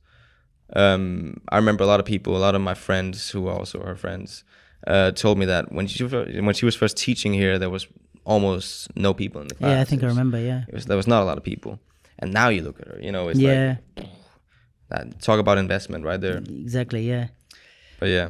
Yeah, and perfect segue actually with the investment, but I couldn't have you here without asking you about your video work that you're doing. Yes. So obviously at the moment you've got the Vault, which is every week. Yes. For 17 weeks. That's and right. the last one is coming out this week. The last one is coming out tomorrow. Tomorrow? Oh, well, this will be... This, no, wait, what day are we? We're Tuesday. This will come out on Sunday, so it will have already come out. So this will be a nice wrap up to the Vault, actually. Yeah, sick. I didn't do that on purpose, but it's working out to the benefit. But awesome. Okay, so talk to me. Let's go back, actually. So the first video I think that I saw of yours was the one that was shot in London with Janet Jackson? Yeah, Burn It Up. Yes, and that one blew. Yes. Like big time. Was that the first one of that type that you did? Yes. Okay. So yeah, there was that one, and then am I right in saying the next two were the Michael Jackson ones? Yeah. Black and White Scream. Yes. And then the Vault. Or have I missed any? No, that's it. Okay, cool. So talk me through like all of that. I'm super fascinated. Like I loved all of them actually, but when I first saw the one in London, I was like, this is sick. Like I liked, you know what I like about the videos? I think sometimes for me anyway, like the balance between, on a concept video, the balance between the concept and the dance sometimes is mismatched. Yeah. And I think maybe this is definitely my personal preference, but I'm like, I loved that your video was just sick dancing. Like it wasn't like too much like a happening that was like, when are they going to get to the dancing? It was like dance. Straight up. Yeah, and all of it was dope. And it was like next group dance. If you haven't seen what we're talking about, guys, please check it out. But yeah, that's what I loved about it. And I think, you know, maybe there was people that saw that first one and were like, oh, I wish there was more concept. And we'll get onto the Vault later. But for me, that's what I loved about it, because I was like, this is sick. And I think the choreography is dope as well, so it was really nice to see. Awesome. So what inspired all of, then did you have all of this planned at the beginning, or did you just start with the London one and then think, oh fuck it, I'll do that again? And yeah, what kind of inspired the push to create, because these things are not, for anyone that hasn't seen them or people that have, these things are not like, let me grab a couple of friends and film something in the park. You know, this is like big production shit. Let me grab like 100 friends. Yeah, exactly. And like travel to different countries. Yeah. So what was what inspired that? What was the plan? Where did the idea come from? So the Burn It Up video was very impulsive. It was just sort of, it's funny because I think it was in 2015. I was kind of fresh still in London, and at the time I met a nice guy called Mike Dones. I've heard, is he a videographer? Yeah, I've heard of he's the a name. Producer now, actually. Oh, cool. Congrats, Mike, on that. Ooh, fancy producer now. Okay. I'm gonna move in with him in LA. Actually. Oh, sick, nice. Yeah. Anyways, so he was in London. He was working on Star Wars, which was great for him. Sick. And then he knew a lot of people in the dance community, and he was at the studio, which at the time was Studio 68. He was at that studio, and we just started connecting. He filmed one of my classes when he was a nice guy. And then he was like, yeah, man, you should do like a video, like a cool video. I was like, yeah, maybe I should. I'll think about it. Yeah. And then it was one of those things where I went back and into my little room. At the time I was living with my friend Anders, also from Denmark. and then the idea just came to me. I was like, oh my God, we should do a video about versatility, because that's essentially what the mindset for me was, that it's just showcase versatility, which is why in the video I'm doing different people's choreographies. So let's do it. I have to do it. And then the song dropped, the Janet Burn It Up track, and I just realized, okay, let me jump on this train. It's a dope track. I love Janet. I love Missy. Can't go wrong. So essentially, then I just sort of put the whole thing together in like a week. I reached out to a couple people. Some people said no. Some people said yes to contribute with choreography and feature in it and stuff like that. And then we filmed it in a week. So it was kind of quick. It was like 1 week of just being in the studio, multiple people at once, learning different people's routines. And then the next week of just shooting it in different spots. So you had everyone like kind of come and meet you in the studio to learn the choreography, and then meet again to film in the different spots, right? So that video was the easiest one to do when it comes down to that, because it wasn't that difficult. It was all locals, you know. It made sense, and it was just impulsive. I wasn't even thinking like too deeply into it. I was just like, oh, okay, let me see what happens here. A lot of it was also coincidence. When you look at that final scene, right by the O2 with the lights. I love that scene. Yeah, bro, it was great. But we only they came because, you know, London, they always sort of, when you try to guerrilla style it, they always tell you to get the heck out of there. And we shot there, and we got one shot, it was great. It was a great shot, but it wasn't the one. You know, when you know, it's like, we could get this. We could do a better job.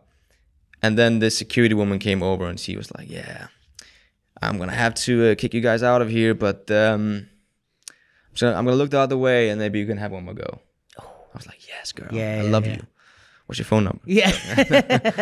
So then we did it, and the lights were so beautiful, because there was this huge LED screen on the side. We were dancing, and then miraculously at the end, on beat, it changes. And it goes red. I'm like, what the fuck? This is perfect. This is crazy. But yeah, so that one was impulsive, and then obviously it then exploded. I think I checked yesterday, and it's like 4.4 million views. Yes, that's true. It's pretty crazy. Because Janet shared it, right? Yeah, she immediately saw it. It was funny. I remember I was on a date when when it blew up, when it happened, and it happened with obviously her sharing it. And that girl, bless her, it must have been the worst date for her ever. Because you're just on your phone. It blew up. I was like, what's happening? You know, she was like, who is this selfish dude? He's like, oh, it's just Janet Jackson texting me. That was crazy. But yeah, it exploded, and it went viral in the term of it. And that was something that at the time I also had to sort of figure out how to deal with that. Okay. Because I had never tried anything like that. And I think for anyone who tries that or experiences that their work goes viral, it's a bit of a weird one. Because you have to you have to tackle a lot of things. You have to be content with it maybe not happening again, or, you know, the expectations that other people have of you, or it's just there's a lot of things to deal with in that realm, which I dealt with. But in the beginning I was just like, it's a weird thing. It's like, what is happening? You can't really fully digest it. And in the thing going viral before, like in that sense, not that you didn't have a body of work choreographically, because you did, but in terms of videos, I didn't really, you know. Okay, I didn't really. So it was like that was your first video, and it went viral. Did you get anything off the back of that, like in a direct way, where someone's like, "Hey, I saw this video. We want to hire you for this." Yeah. Okay. That whole video kickstarted pretty much my whole teaching career. Oh wow. I had been teaching before and putting out stuff, and people have been saying, "Hey, you should come to London." But that was the video that pretty much put me on the map when it comes down to most of the work I've done. Because I saw that, and I don't think I knew who you were before that, but I assumed I had missed out. Like I saw that, I was like, oh, this guy must be already big, and he just made a video. But it was more the other way around. It was the first thing that sort of came out, and I'm grateful for that. You know, in many ways, and it did open up a lot of doors for me. A lot of doors that were opened and shut, and you know, I had a lot of communication with the Janet team at the time. It didn't end up happening, but there was a lot of great things that happened, and I was very grateful for it. And then it led us to sort of the follow-up of, you know, I wanted to do sort of the same thing, but, you know, do it bigger, essentially. And then I figured it would be a great way to do it was to keep it in the Jackson family. I went for the black and white video with Michael Jackson. then we traveled. How many did we traveled to? 14 countries, I believe. And this is not with Mike anymore. This is with Josh. This was the Mike. Oh, it was with with Mike. Mike. Okay, right. So you two just traveled together. Oh, we hated each other so much. I mean, we're brothers, but oh my goodness, it was so... Yeah, spending that much time with someone is... The behind the scenes stuff is hilarious because we're talking shit about each other. We're like, fuck you, man. We had so many arguments in the plane about Europe and America. I was like, whatever. Typical Americans. He was like, yeah, Europeans, ooh. So fancy all the time. No, it was awesome. I think back on that time and go, okay, that was a special experience because we traveled to 14 or 13 countries in 16 days. Jesus. It was mental. Like we're talking even going from Australia and then flying straight to New York. You know, that's like you're flying back in time. That's mad. And so when you planned this, is this like, I'm already working in Australia, I'm already in France, let me just film? Or is it like, I'm buying all these tickets fresh and we're doing this from the ground? Jesus. It's that. There was the scene in Barcelona. I was there conveniently enough teaching, and then I flew Mike out and we were able to do it there.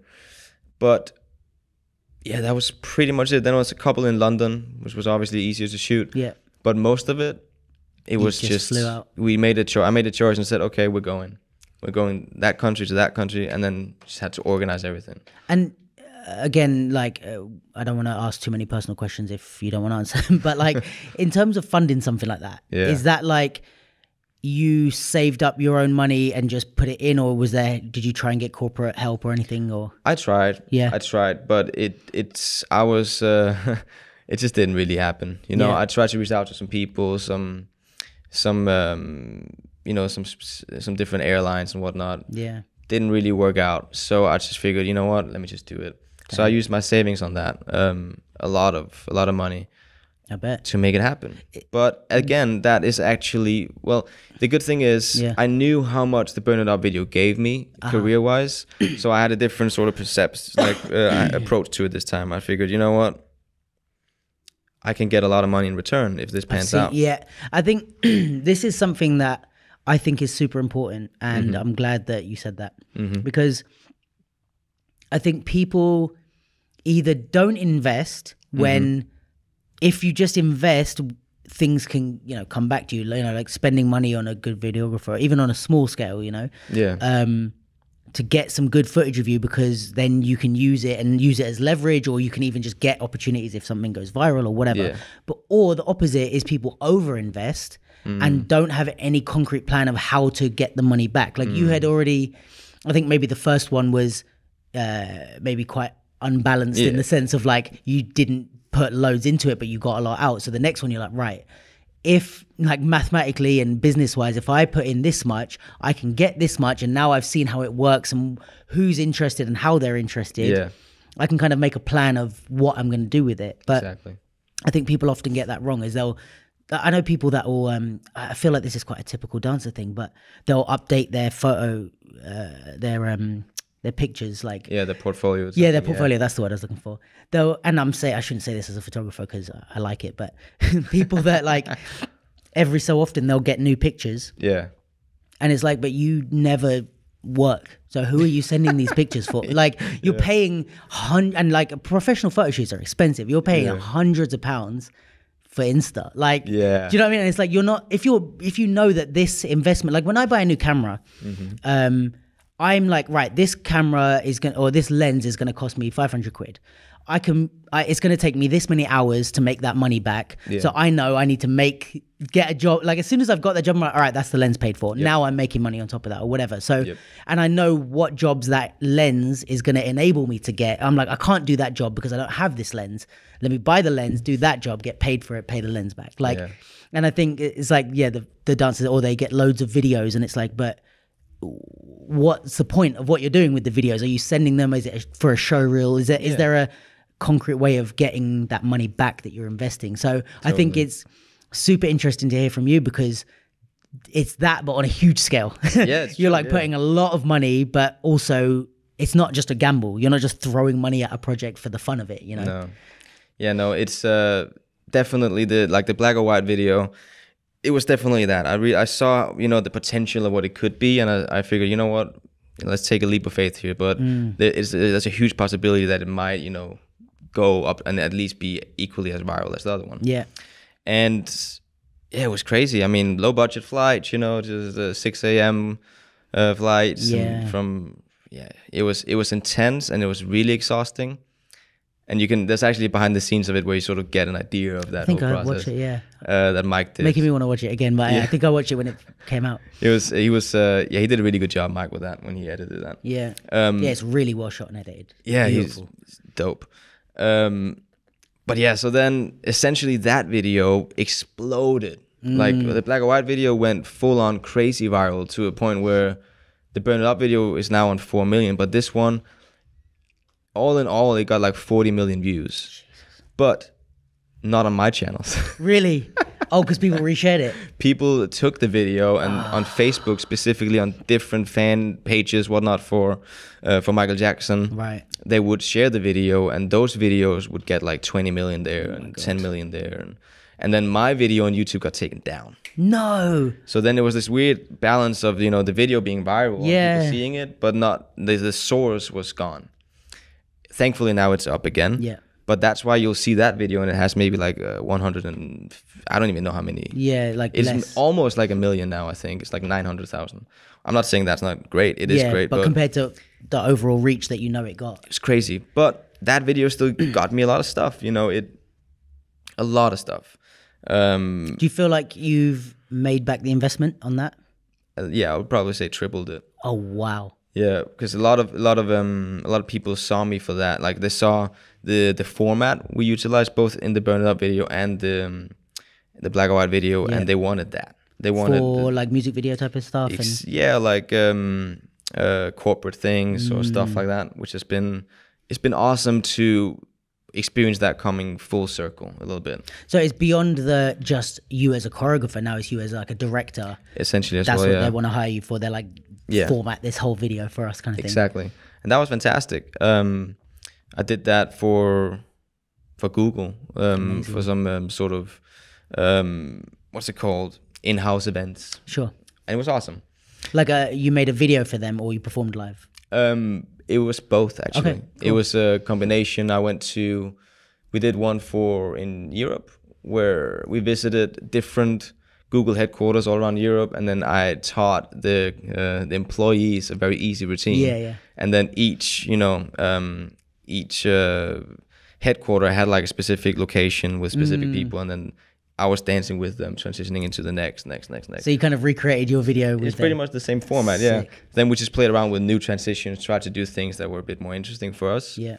But essentially that was it. And then that video, that final edit of the video, would be shown in a huge arena to all the employees. And then we would all come on stage and dance together. Oh, sick. So it was cool. It was actually really... it was one of my favorite things ever, because, you know, I got to work with non-dancers. Not saying I don't like dancers. Yeah. But, you know, it's just great to actually see how happy it made them to finally get up of their chairs. And it's a different level of pressure as well, because you're like, as much as you need to deliver, it's like, they're going to think you're dope whatever you do. Yeah, so exactly. It's like, you kind of like can just chill a bit. Oh, it was great. I met some great people in that whole experience. And then we did the same thing in US. So it was beautiful. Amazing. A lot of things came back. And then it transitioned into Scream. Yes. Which was the final sort of installment. And for me, I reached the point which is also kind of where I'm at now, where it being viral, it going viral, it having a lot of views, it's not really the point for me anymore. Mm-hmm. It's more something that I do to explore, you know, sure. to be creative and explore new ways of telling stories, and also to set the tone for what I want to do more of, you know. Right. Because a lot of people started perceiving me as just that guy, the guy that does the world traveling videos, jumping into one frame to the next, another dance scene. And I love the format, don't get me wrong, but I wanted to do something different and, you know, approach more of an artistic, cinematic approach to these videos. Yeah, I think I would, even if you hadn't just said that, I would have said that the first two for me, even as huge as they were, felt like choreography videos. Yeah, I would exactly. say, like the top level of concept video. Yeah. Whereas Scream was the last one. Yeah. Scream felt like a film. Like, you know what I mean? Like either a dance or a fashion film, but it was like, he's changed something in between those two and the third one. It was like, this is less about, look how dope of a choreographer I am, and more about like, look, the whole thing. Because you had costume design, you had location, even though you had locations on the last one, but those ones for me felt more like, which again, I love both of them, but like, where's a cool location where we can dance sick? You know, where's the landmark? Yeah, you know? Sure. Like the waterfall that was in the Michael Jackson one. We're like, just beautiful locations, but like cool location, dance, great. Yeah. This one was like location, but also what's the story? Why? Like more like how a short film or something would use location, not just because it's there, but like how can you integrate that with the costume, with the dance, with the music? And we definitely went deep into the cinematic and the artistic approach. And I had a whole, like, for me, it was also trying to, because I knew it was going to be the final one where we still touched base on that format, but I wanted it to be a final conclusion to all those videos, to wrap it up, because I don't really, I mean, maybe, but I'm kind of trying to stay away from that format for a little while. Yeah.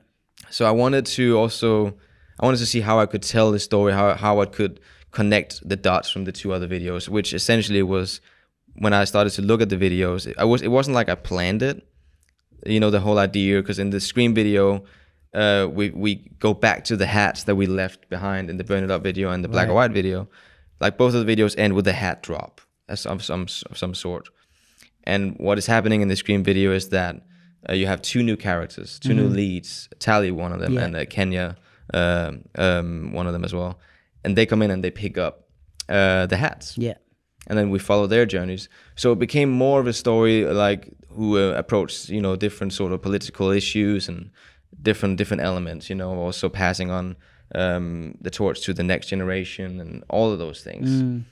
There's a bit of everything in there, to be fair. There's a bit of love for Mother Earth and, you know, the climate, and there was a bit of, you know, a refugee theme in there. It was very broad, but most of it was about coming together, you know, and love. It was very, in that realm, that was what it was about, and to spread something pure and something joyful for people to watch, but also to get inspired from. Nice.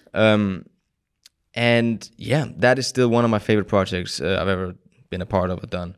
Just pure because of the pure sort of, it cost me a lot of money, I'm not gonna lie. Holy shit balls. Fucking hell, it's just a lot of money. But you feel like you made that back? I would say just about, yeah. Yeah. That I've made it back. It was a lot of work. Like it took us a year to film. That it was also the only one where we didn't set ourselves like a limit and going, okay, we have to get this one filmed within these 2 weeks or whatever.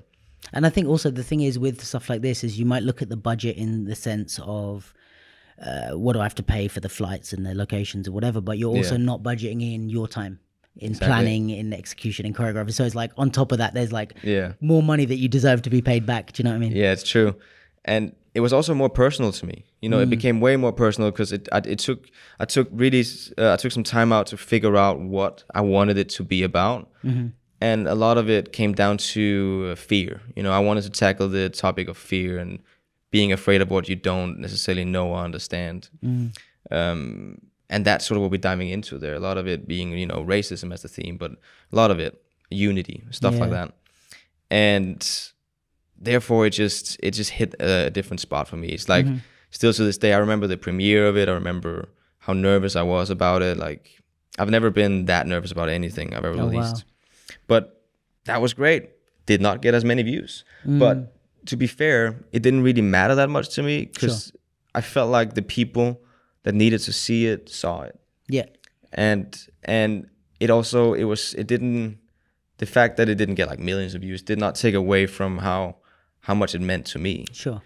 And that's sort of where I'm at now more creatively. I'm trying to do more things that are fulfilling to me, and because most of the time when I work, everything is a massive compromise. I'm not saying that's a bad thing, but it is a compromise. You know, you have to figure out a way how to make things work with other people who has another vision maybe, where these videos have become an outlet for me to just sort of do whatever I want. Yeah, it's like your world. It's like my world, and it's like it keeps the passion alive for me so that the flame doesn't die out.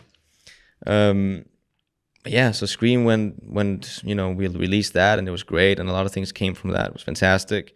and then we transitioned into the vault, which wasn't intended. You know, it wasn't really a plan. It was just, you know, it was I always like to film stuff. I always like to tell stories, and that's my main sort of passion, is telling stories with movement. And I wanted to do that in new ways. I wanted to, like I said before, take a detour from you know, these type of world traveling videos and, you know, that format. So I wanted to dive into more, you know, simplicity and different music, different artistic approaches and different themes, something weird, something very simple and easy, something like that is full on Black Mirror inspired, or something that is more a guy, you know, gets a car stolen. Yeah. You know, something as simple as that. And did you plan out all 17 before you started filming, or as you went? No, some of those videos are even older than Scream. Oh, wow, okay. The first one is actually, we filmed the first one before Scream. Which was the first one again? The first one is called Moldavia. Oh, where is it? What's the location? It's like, there's a cliff side, there's a beautiful... Oh, yeah. It's probably and what you remember. You fall on... Yeah. That was the one, we filmed that before Scream, and it was meant to be like a whole series, but then I went away from that and went into Scream instead. Okay.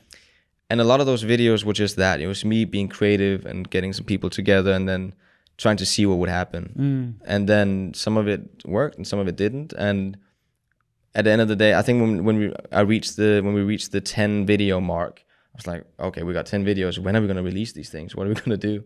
Because there was also obviously some sort of, I felt at least, I don't know if that's true, but I felt that was an expectation for it to be something grand whenever I did a video next. Because, you know, you had all this buildup of these other videos.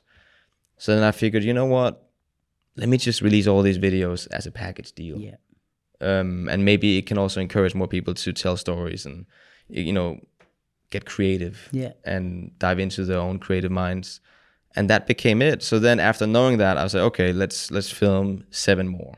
I have these ideas I still want to do. Was the 17 just because of the set ideas you had, or was there a reason for 17? It just ended up being 17. Okay, It was pretty convenient. I think we reached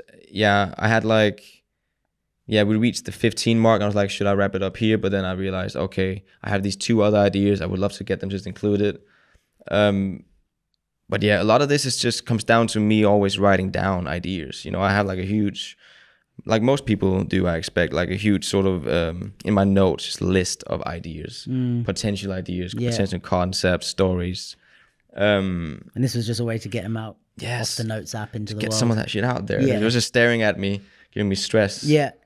So I think that's sick, like for, you know, a few reasons. I think what you said about, you know, you built up, and then it was like, all right, am I going to just keep doing this and just get bigger and bigger until, you know, I'm filming Hollywood films out of my own budget? or do you then go, okay, close that off, go back to smaller things and kind of, I think it's nice because it almost, you know, the expectations and the pressure I can imagine you feeling that you spoke about as well, but like that each one has to be bigger and better. It's almost like you were not preempting it, but almost like before people got bored of the ideas or before it got to a stage where you couldn't get any bigger, you were like, let me just leave that there and go smaller and let people see my creative mind. And like you said, like showing that you can bang out all these different ideas. So now we're still tuned into you.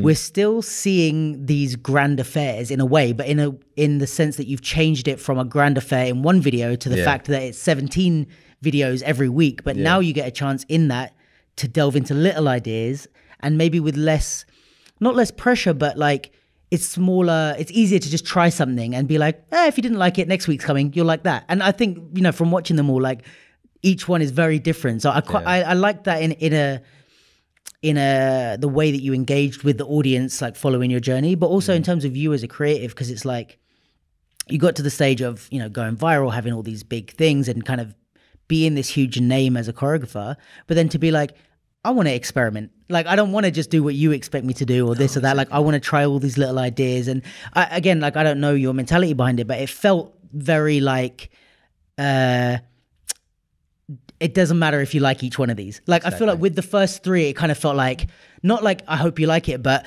Yeah. we could see that you put all your eggs in this basket each time. Please like this one. Yeah. So it's kind of like, you know, I know personally, maybe you would have been like, all right, it's fine if, you know, people don't like it. But in terms of the energy that you put into each one of those, it was like, I'm invested in something big. Yeah. These ones are more, not that you didn't invest in them, but they're more like, I want to play with the ideas. And if you don't like them, I don't care, but it's just for me to get this out of my head. That's how it felt, I think, watching them. Which I'm happy that you said that, because that's definitely what it was. And it's funny because it's been interesting to follow who sort of relates to what video. Like there's a different clientele for each video. And I think I actually said that when I launched the Vault series. I think I said, hopefully you will like at least one. Yeah. And that's still my mentality, because they're all so different. Yeah. Like this, it's not like, and hopefully that's what you get when you watch the series, that you get different ways of telling stories with movement, which is the main narrative. That's pretty much my main narrative, and my main focus point is to encourage more people to do that, because I do feel like dance should be elevated to, you know, maybe I would like to see it be more of a main communication tool in, let's say, a film, or let's say anything where dance can actually be the front runner. You know, the one thing that is telling the story, rather than the background noise. They do shapes in the back. Well, we have musicals where singing is the main thing. So why can't we have? Why not dance? Dancicles. Dancicles. But I know what you mean. I just booked a new dancicle. I think my favorite one was the I've forgotten the name. I feel like it has a number in it. 64 bytes. Yeah, that one. Oh my! Well, thank you, man. That's one of the most challenging things I've ever done. Really? And if you ask the dancers, they hated me. In terms of the choreography was hard. Yeah, the choreography was so challenging. Really? But then, like, insanely challenging. But then we also got to the studio, and it was a great spot. But because we had some. I don't know why it was. I think because we had some sort of fog come in, or we needed some smoke in the room, and it sort of laid on the floor, so it got really slippery. Shit.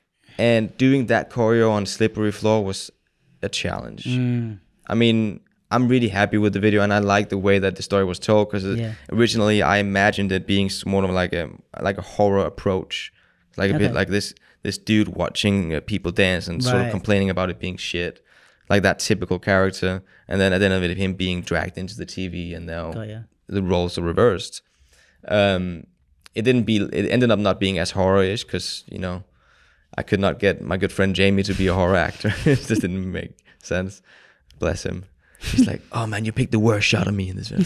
Like, calm your horses, mate. You look great. But yeah, that was a difficult one, but I'm glad you like it, man. Yeah. No, I now that you say it, actually, with you know, the storytelling being the main narrative and everyone being different, I really see that. Like, I think it's cool, because it's like, I think for audience wise and for you as a choreographer, it's dope that there's so much range in the stuff, because it's really like, if they were all like any one of them, there's probably a chunk of people that wouldn't like it, you know what I mean? But like you said, everyone can find at least one that they're more into. I like quite a lot of them. I think I don't think there's any that I disliked, but there's, like you said, there's some that I was more into because of my preferences. But I think it also, as much as it helps for the audience, also it's like, it looks sick for you, because it's like there's no, don't typecast me. Like, what do you want me to choreograph? I can do anything. That was also, I guess that was also sort of an intention as well, to just make, like, you know, just to make sure that people could see that I can do different things. Yeah. Because of me being booked to be this one thing for a while. Yeah. Hence why the different music choices, the different approach, the different styling, the different everything. But man, there's some weird videos in that bunch. I think there's 2 of these videos that are super, like, for some reason, the ones that I filmed in Denmark are like the weirdest ones. Which ones are those? The first one we filmed in Denmark it's called Revenge of the Mushroom. It's one with a drummer, and it's me, and I'm literally... it's like split screen, the whole concept. And that was not even my idea. That was the guy that filmed it. He got the idea when we first had the meeting.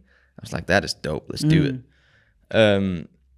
Well, that is such a weird, like, the concept. I think I had the idea when I was drunk or something. I was just sad. I was like, maybe I should do a video about 2 people eating each having one half of a mushroom, and then being bonded for life. And then he controls him without knowing. People looked at me like, what the fuck are you talking about? Who are you? I don't know, man. I'm going to shoot this in a week. Yeah. No, it didn't take a week. But then it ended up being funny, and a lot of people actually really like it. But yeah, I also have preferences. There's, sure. There's specific videos that I really love that one. Do you have a favorite?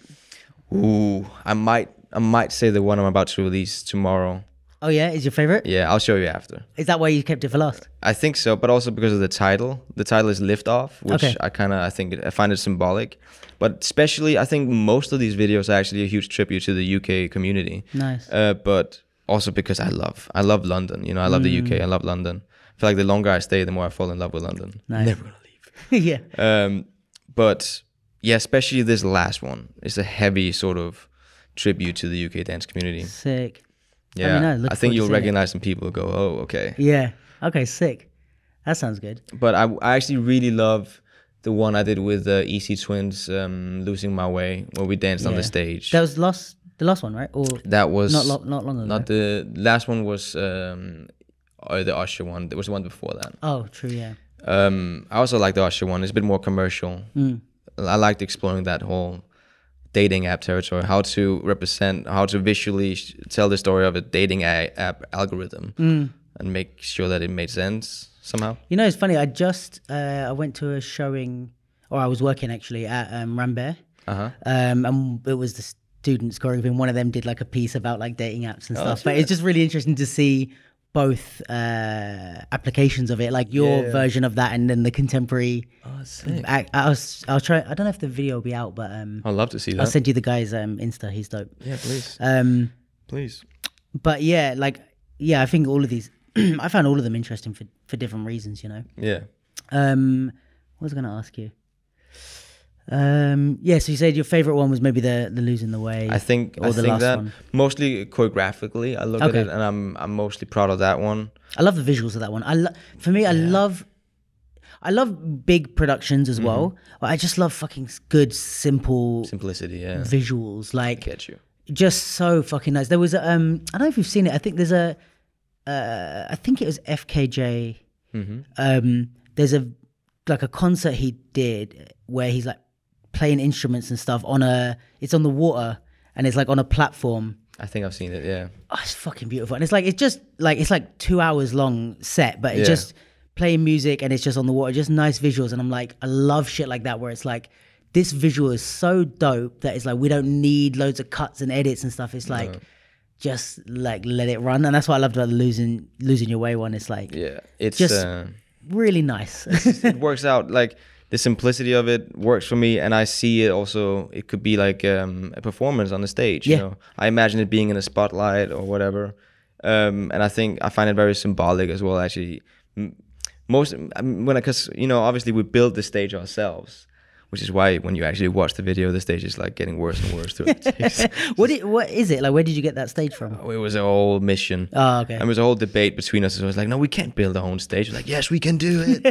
We ended up standing out there getting burned because the sun was out. Like, like literally, like nailed everything together yourselves. Yeah, we did have help from 3 fellas that came to sort us out, but we had these sort of typical stage podiums. And then we bought some white wood that we put on top and on the sides, and some of it was drilled in, and some of it was taped in, I believe.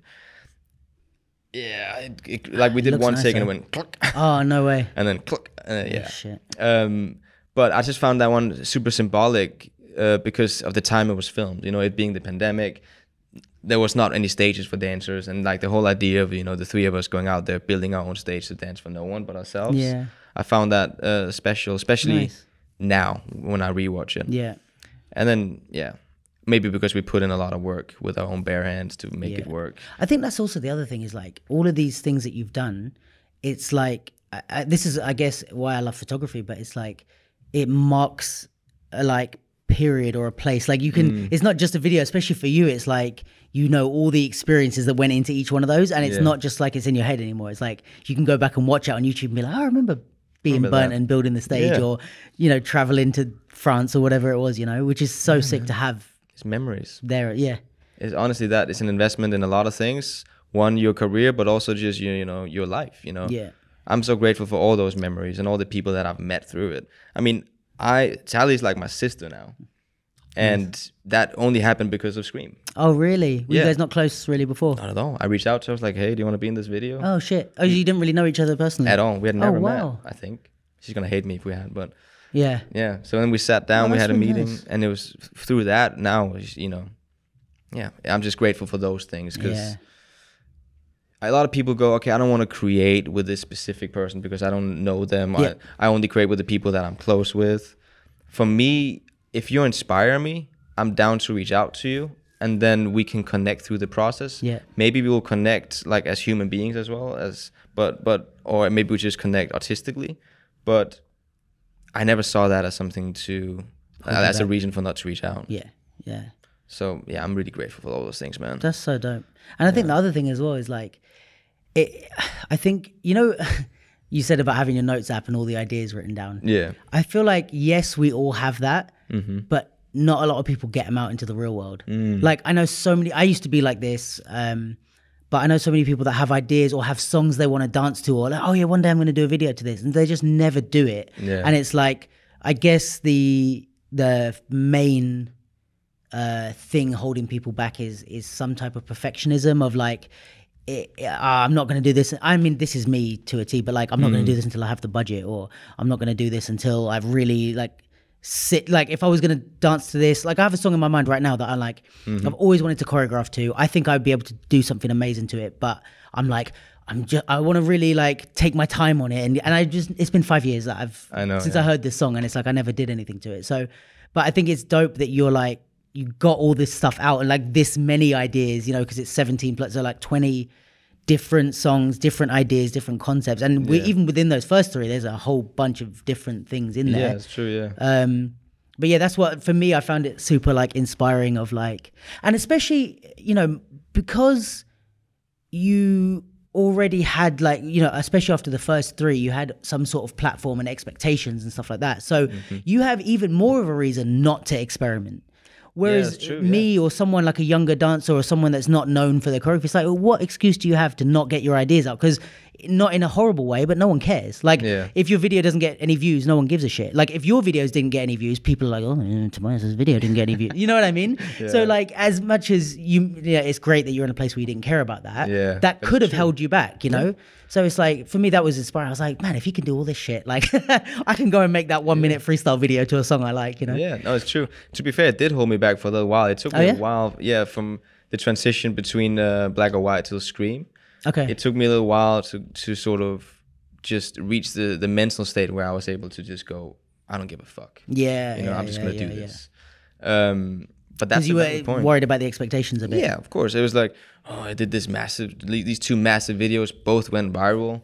What if the 3rd one doesn't? And it didn't. And guess what? It's my favorite one. Yeah, and I think, I don't know, man. Like, I'm not thinking of it. I didn't even know that it didn't go as viral as the others. I would have assumed that one. I mean, I'm saying viral. It still has like, I think maybe nearly 200,000 views. So it's great. Yeah, it's just not millions. Not the millions, but.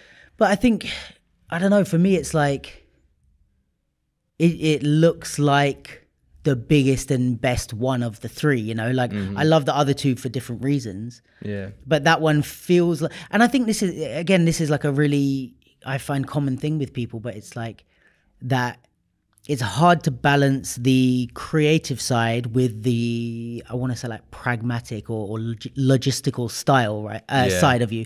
And you're like, right, in your logistic, pragmatic brain, you're like, right, by the time you got to doing it, you're like, I need to do something that was like closes off these things. People have these expectations. It needs to be big. It needs to be this. But creatively, I want to put myself into it and not just do what I think people want. Yeah. And I find people go one of 2 ways. They're like, you know, in this dilemma between logistic, realistic brain and creative brain. They go, I'm going to do what's more real. It's like the Fast and the Furious movies. I find that's the dumbest application of that side of your brain, where they're like, well, what's bigger than going to another country? Oh, go into space. It's just like, yeah, okay, that is technically bigger, but it doesn't mean it's better. You know, you're just doing what's the bigger, like the next one, they're going to be like, we're going to go to Mars. Like, I know, man. It's just kind of like, they just think bigger is always better, which is, I get why they think that, but I think it's like a child being in charge of a movie. It's like, just stop and do a better story. Or there's the creative side where someone goes, I'm going to make this really intricate story and it's going to be about this. And they go so in their creative mind that it's like, yeah, but no one understands it, let alone cares. Exactly, it's like, what, you've gone so deep into your idea that we don't get it. So I think what's dope is like that you waited or whatever and got to that point where you were ready to create, but managed to match the two and give us something that was like bigger, more elaborate in all concrete sense, costume, locations, countries, like even choreography and stuff. It was more elaborate, but also you're happy with it, which is dope. Like that you got to the third part and hit both of those marks at the same time. I appreciate that, man. Yeah, no, it's definitely, for me, it's the most special one. That's so dope. But it's funny that, you know, actually, especially with the vault, but with all the videos, I really would like to encourage more people to do it, to go out there and just create. And I'm currently probably, I don't know when I'm gonna announce it, but I will probably announce it soon, that my company is going to do something, so stay tuned for that. They're going to do something to sort of help aspiring choreographers or dancers or any type of directors even to tell stories with movement. Because I miss that a lot. Especially in this day and age where a lot of what we see online is, you know, 15 seconds or it's 30 seconds or it's just that, you know, people are scrolling through. You got the apps like TikTok, and I'm not saying, you know, there's nothing rant against TikTok. I'm sure it's spreading loads of joy out there. That's a whole other debate on what it does for the community and dance and whatnot. But I feel like TikTok is the karaoke of dance. Yeah, it's pretty accurate. Yeah, it's like so everyone can have a go. Yeah, exactly. Everyone can have a blast. You know, my dad can stand there. He can swing a leg. Which I appreciate. You know, good for him. But yeah, I think I love YouTube for that reason, for it being more, for them valuing the longer content. 100%. People go to YouTube to dive in. And they, you know, they know they'll watch a video that is maybe 10 minutes or 15 minutes or, you know, an hour or however long this is. And that's what I love. And it's the only platform who's really, really investing in that. 100%. Also, it's, you know, helping out the what's it called, the people on the platform. You can monetize, you can do different things to build. Not saying that's a lot of money, but it can be, you know. It's just supporting a good community. But yeah, I would like to encourage that more, and I'll soon be announcing how, and I'm excited to do that. But it's going to be like a great sort of a way for people to dive in and have a go. And maybe if it misses, but at least have a go. Sick. And it might help them out if they haven't been able to do it before for many reasons. I'm so with you on the longer form thing. I mean, that was a lot of the reason for this. Even is just like, even like the way we communicate. Because I guess with yours it's like movement, storytelling, but for me it's like discussion. And it's like I kind of felt the same with discussion. Not that we had TikTok for discussion, but people just writing Insta stories, and it's like a little something. Even Facebook statuses used to be longer. Now it's an Insta story about a topic, and it's like, or a tweet. Yeah, I know. And it's like, and then somebody tweets back and gets pissed at what they tweeted, and it's like, can we have a 2-hour discussion and really get into this shit? Because most of the time it's a lack of context with discussion that makes people angry. So I'm like literally almost all of the time. Yeah, you know? It's like I didn't explain myself right. That's why you got pissed. And then, you know, so I think with everything and I don't know if it's, how old are you, if you don't mind me asking? 28. Okay, so we're similar. I'm 32, but like we're similar age. But like, I think it's maybe being a bit older in the scene, you start to realize like you've gained a lot of knowledge and experience in your case with the choreography as well. Like you've gained a lot of experience and stuff stories to tell that you want to tell, you know? So it's like, okay, well, for you, for someone with like, however long, so you said you started when you were 15, right? Or younger? Yeah, well, dancing when I was 11, but teaching when I was 15, Yeah, so like a shitload of years of experience. TikTok doesn't really cut it to express that, do you know what I mean? And same for me, like, you know, all the stuff I think about, all the conversations I've had when I've traveled over the years, I'm like, you know, talking on an Insta story doesn't really cut it. It's like, if we're going to talk about dance, let's sit down for 2 hours, you know, like, and this is, you know, I think it's what we want as well. Like you get to a stage where, okay, you might flick through TikTok, but you're like, for me, I love that shit. Like when you were putting out the stuff and when you put out, especially the third one, I was like, it's like when Beyonce put out the, I forget the name of it, her visual album. The visual album, which is one of my biggest dreams to do for someone. I love that. Actually. And even with Solange, her one, there's been a few artists that like, there's a few artists that I love, and like some of my favorite artists have done visual albums, but some people that I don't even love, but I'm like, I just love the longer form. Like it's not a 3-minute song, it's a 45-minute experience, and I'm like I don't know if it's because I'm older and I'm just more into that, you know, and maybe if I was younger I'd want TikTok, but I just feel like it's something that we need, these longer form things. I don't know, I still love going to the cinema. I'm watching a 2-hour, like I watched Dune the other Dune. Have you seen it? Oh, I love Dune, man. So good. Because I'm also a huge fan of the books. Oh, did you read them? Yeah. I haven't. Now I'm like feeling like I should read them after I watched the first movie, but there's a character in the book and the movie called Duke. Oh yeah, yeah. Come on, Duke. Hey. But yeah, like I love long movies. I love sitting down, like even like Lord of the Rings and all that. So it's like I think there is a need for longer form content, but it's like we've got to not encourage, but what's the word? Like invest in it more. Yeah, just like make it happen. I think maybe encourage is the right word, but like I think we should encourage it more. Yeah. And it's a nice way to escape, you know, and sort of dive into something else and inspire. Because it's, you know, you can get inspired by a 15-second video, but the way you can get inspired if you invest maybe just like 10 minutes into something and it's actually good, that's where it's at for me. And to be fair, most of the things, like even with this, you know, you can take a lot of these conversations or the things that we do and you can trim specific segments down and you can utilize it for whatever other platform. But which is also what I've been trying to do for these videos. Like even your the first or any of your first 3 videos, like all those different sections, they're videos in themselves. They work as their own thing, which worked out. I feel like the Burn It Up video was kind of like when you look at the whole idea of it, we're pretty much dancing in public, surrounded by people walking around, and we're dancing to the camera. It's very TikTok-ish. Yeah, true. When you look at it, maybe that was the birth of TikTok. Yeah, I created TikTok. I don't know. I have Tobias Ellehammer, the creator of TikTok, on my podcast. But it's like that whole, which, you know, still I see that all the time on videos on TikTok. I'm not on TikTok, but I see like, you know, people put it on the reels and stuff. Like that's the thing, dancing in public. Yeah. But I think we need the long content, and then we can always trim it down like an umbrella format or whatever you call it.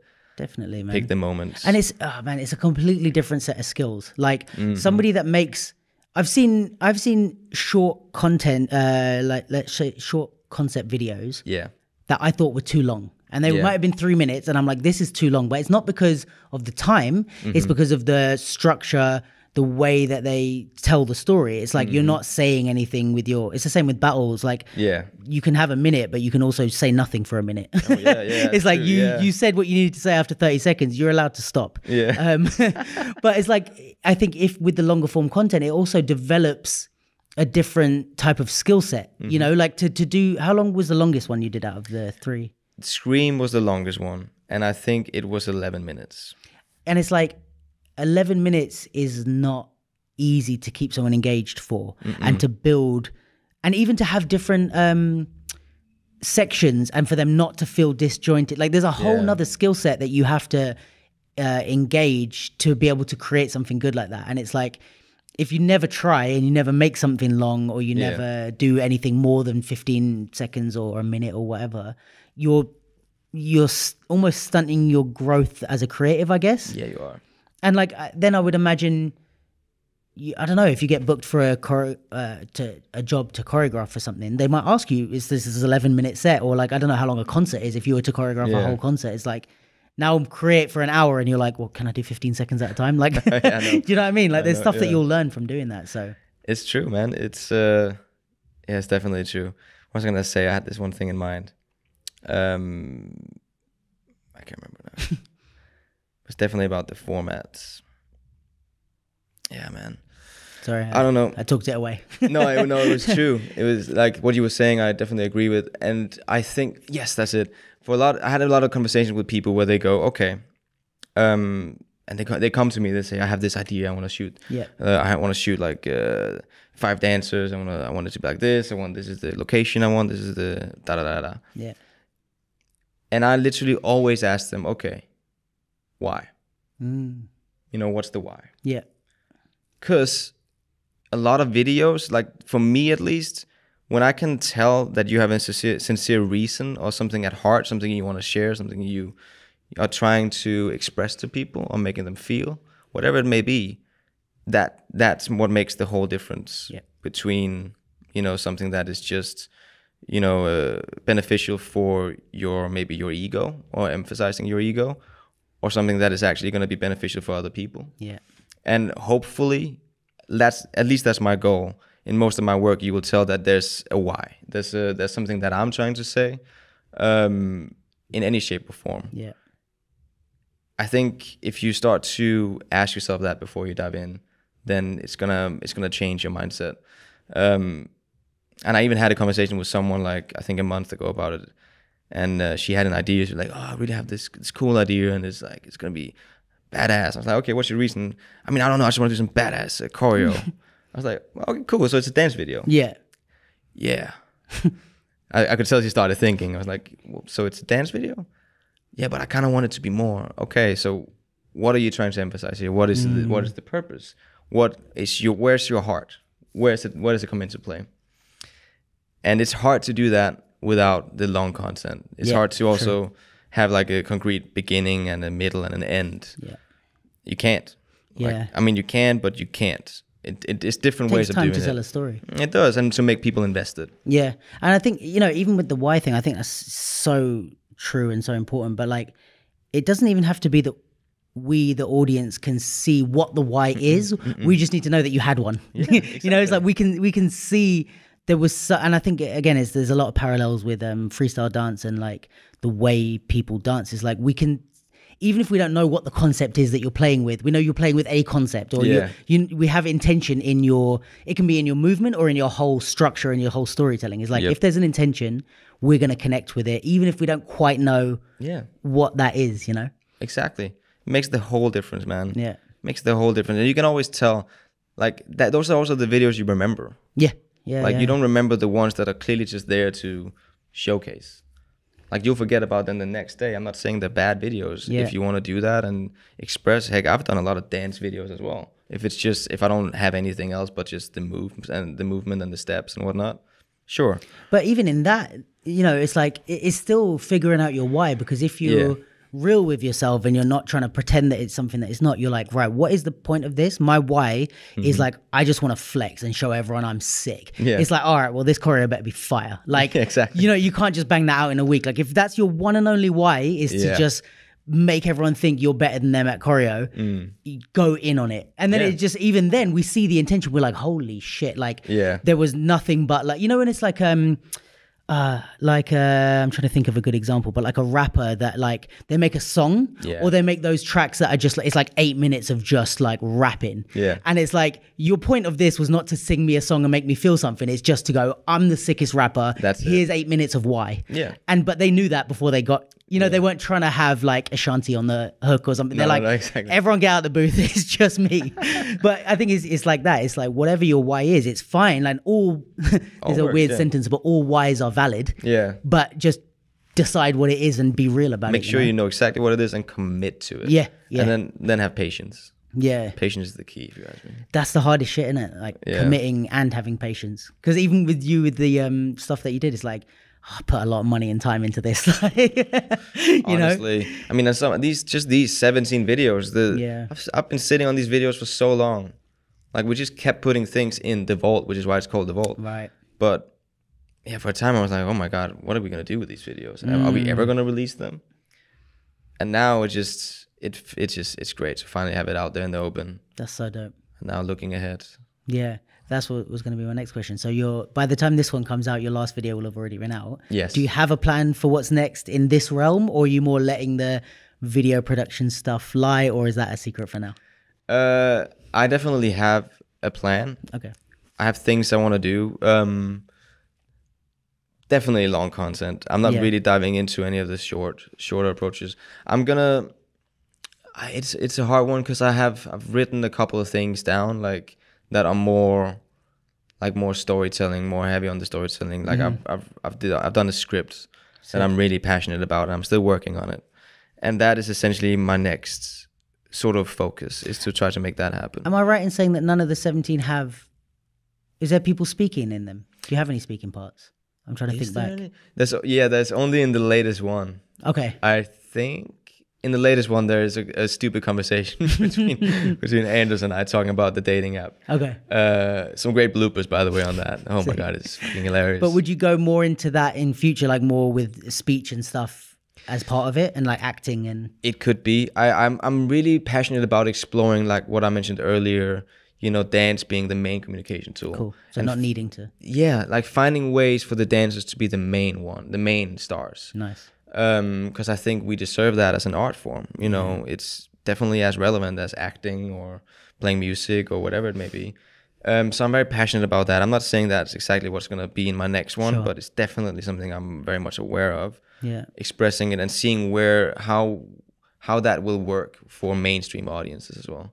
Not just for dancers. I think that's another, like, I don't want to go down that road right now, but like, just the fact that you have that in mind of like, how do we reach mainstream audiences is like, this is the mind of someone that works in the industry that often us in the battle scene don't think about, or in the freestyle scene. It's like, you're putting on an event, but like, how are you going to reach the mainstream audiences? Or you're a great dancer, but you're just looking at your feet the whole time. Like, there's, you know, it's just having that in the back of your mind of like, I want to create this, I want to make it good, I want to stay true to my art, but also I'd love to sell some stuff, or you know, or get hired for some stuff. And the thing is, if we can all do a lot of beautiful things and we're all loving each other for doing that, it's great. You know, we have a thriving community, but we are also relying on the rest of the people, you know, and the purpose of creating art is to make everyone feel something. And I think that's essentially, that's where I'm coming from with that. Because also, if you get everyone to reach a point where they respect dance even more on a level of it being the main communication tool, then things could really change. You know, then all of a sudden you might see like a Netflix movie and you have two dancers telling the entire story. In whatever way. I mean, I've always had, like, imagine if The Vault was on Netflix. And it was literally like, you know, that I think it's called Love, Sex and Robots, that show. Beautiful. Oh, true, but with dance. Yeah, you know, it's all different creators, but just like I really wanted to do that. I don't know. So that's definitely one. I have that one script which is like a short film, and then I have another script which is more like a series. Sick. Then I'm diving into probably doing a visual album, which I'm really excited about. With a particular artist, or you mean your own? With an artist that I'm sort of. It's fantastic actually, because she's so talented, and she works with. She's done a lot of music with some of my favorite musicians from Denmark. Actually, they're called Flake. Okay, they did Moldavia. Oh, nice.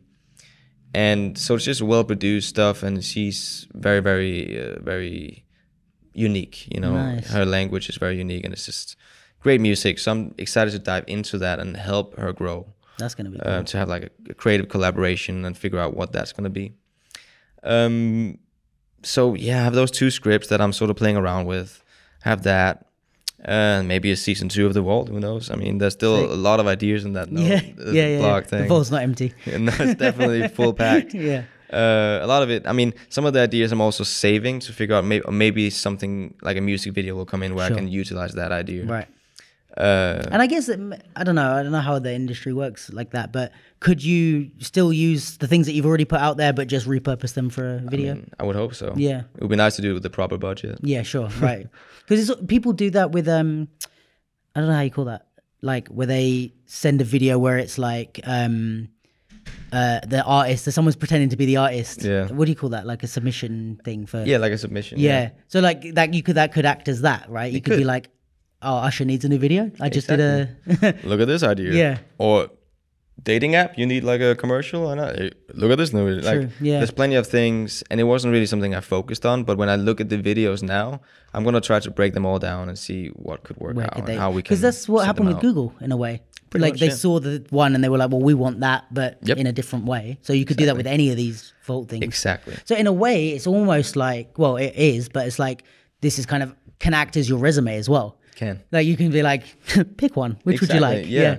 It's and there's more where that came from. Exactly. Yeah. There's a whole lot of old out there. It's very much like a return on investment kind of mindset. At least, I mean, I'm doing it, number one, to invest in my own creativity and to keep myself passionate about what I do, to push myself. Also, that translates into how I choreograph, but also in this, you know, pushing myself, doing something that is different. but then it is like financially a return of investment. Yeah. So those two things, thankfully, usually goes hand in hand for me. And we'll see. You know, I'm gonna look at it all. We'll see what happens. But I'm really happy that, you know, I've received a lot of great messages from people, and sort of just people reaching out to me saying, you know, that they really responded to a specific video, or it's been great following it. Yeah. And seeing, you know, how you can connect with people through that. Yeah. In a deeper way than just, this is cool. Yeah, exactly. Yeah. You know, no one heard that. Yeah. Did a little TikTok. Yeah, 100%, man. And it's like, again, not to like just shit all over TikTok, but it's like, yeah, like you get that. It's like, oh, that's cool. I mean, I'm not on TikTok, but like, I don't know, maybe I'm too old for it, but I don't really get what's fun about it. Like, I've watched the videos and I'm like, yeah, it's just a bit cringy for me. But yeah, I mean, to be honest, I thought that about Instagram when it first came out, that I was like, oh, why do I want to see people post their food? But then you find the creators that use the platform in the way that you like, and you follow them. And so like now my Instagram, as much as there is that side of Instagram which is still crappy, the people I follow is all the people that I am inspired by. So maybe that happens on TikTok, where it's not only, you know what I mean, like maybe there are dancers or artists on there that are making use of the platform in the right way. But I think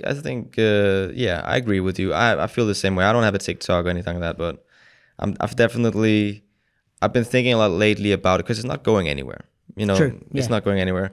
And it is the way that people perceive a lot of art. And I mean, even when I post things on Instagram, it's mostly snippets, and I go, okay, I try to direct people to the main content on my YouTube. Sure. But with TikTok, I'm trying to figure out, if I am to get on it, what my approach would be, so that I still feel like it's genuine to me, and not just, you know, being a joke to what I've been standing for all the time.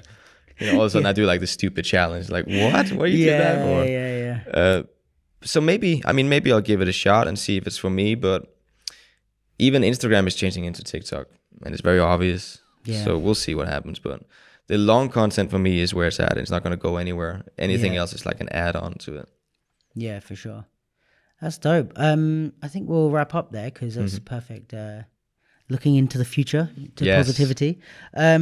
Yeah, thank you so much for coming down. I really genuinely appreciate it, because we haven't met before today. No, this is the first time. Yeah, I don't know if I've maybe seen you around, like passing in base or something like that. You know what I mean? Like, but I've definitely never like met you. Definitely have never sat down and spoke to you. So super appreciate you coming through, because you could have been like, who the fuck is this guy? No, I've been watching your stuff, and I think it's awesome. You, also, the way lately you've been pointing out a lot of different things in the community, sort of making sure that everyone knows what's happening. It's great for me as well, because then I know what's happening. That's what I'm trying to do. Like, I'm trying to balance, you know, keeping everyone informed, and I don't want it to become too gossipy, but I also don't want to shy away from like, yo, we need to have these conversations. Let's talk about it. I think it's good. I think it's trusting my instinct on that.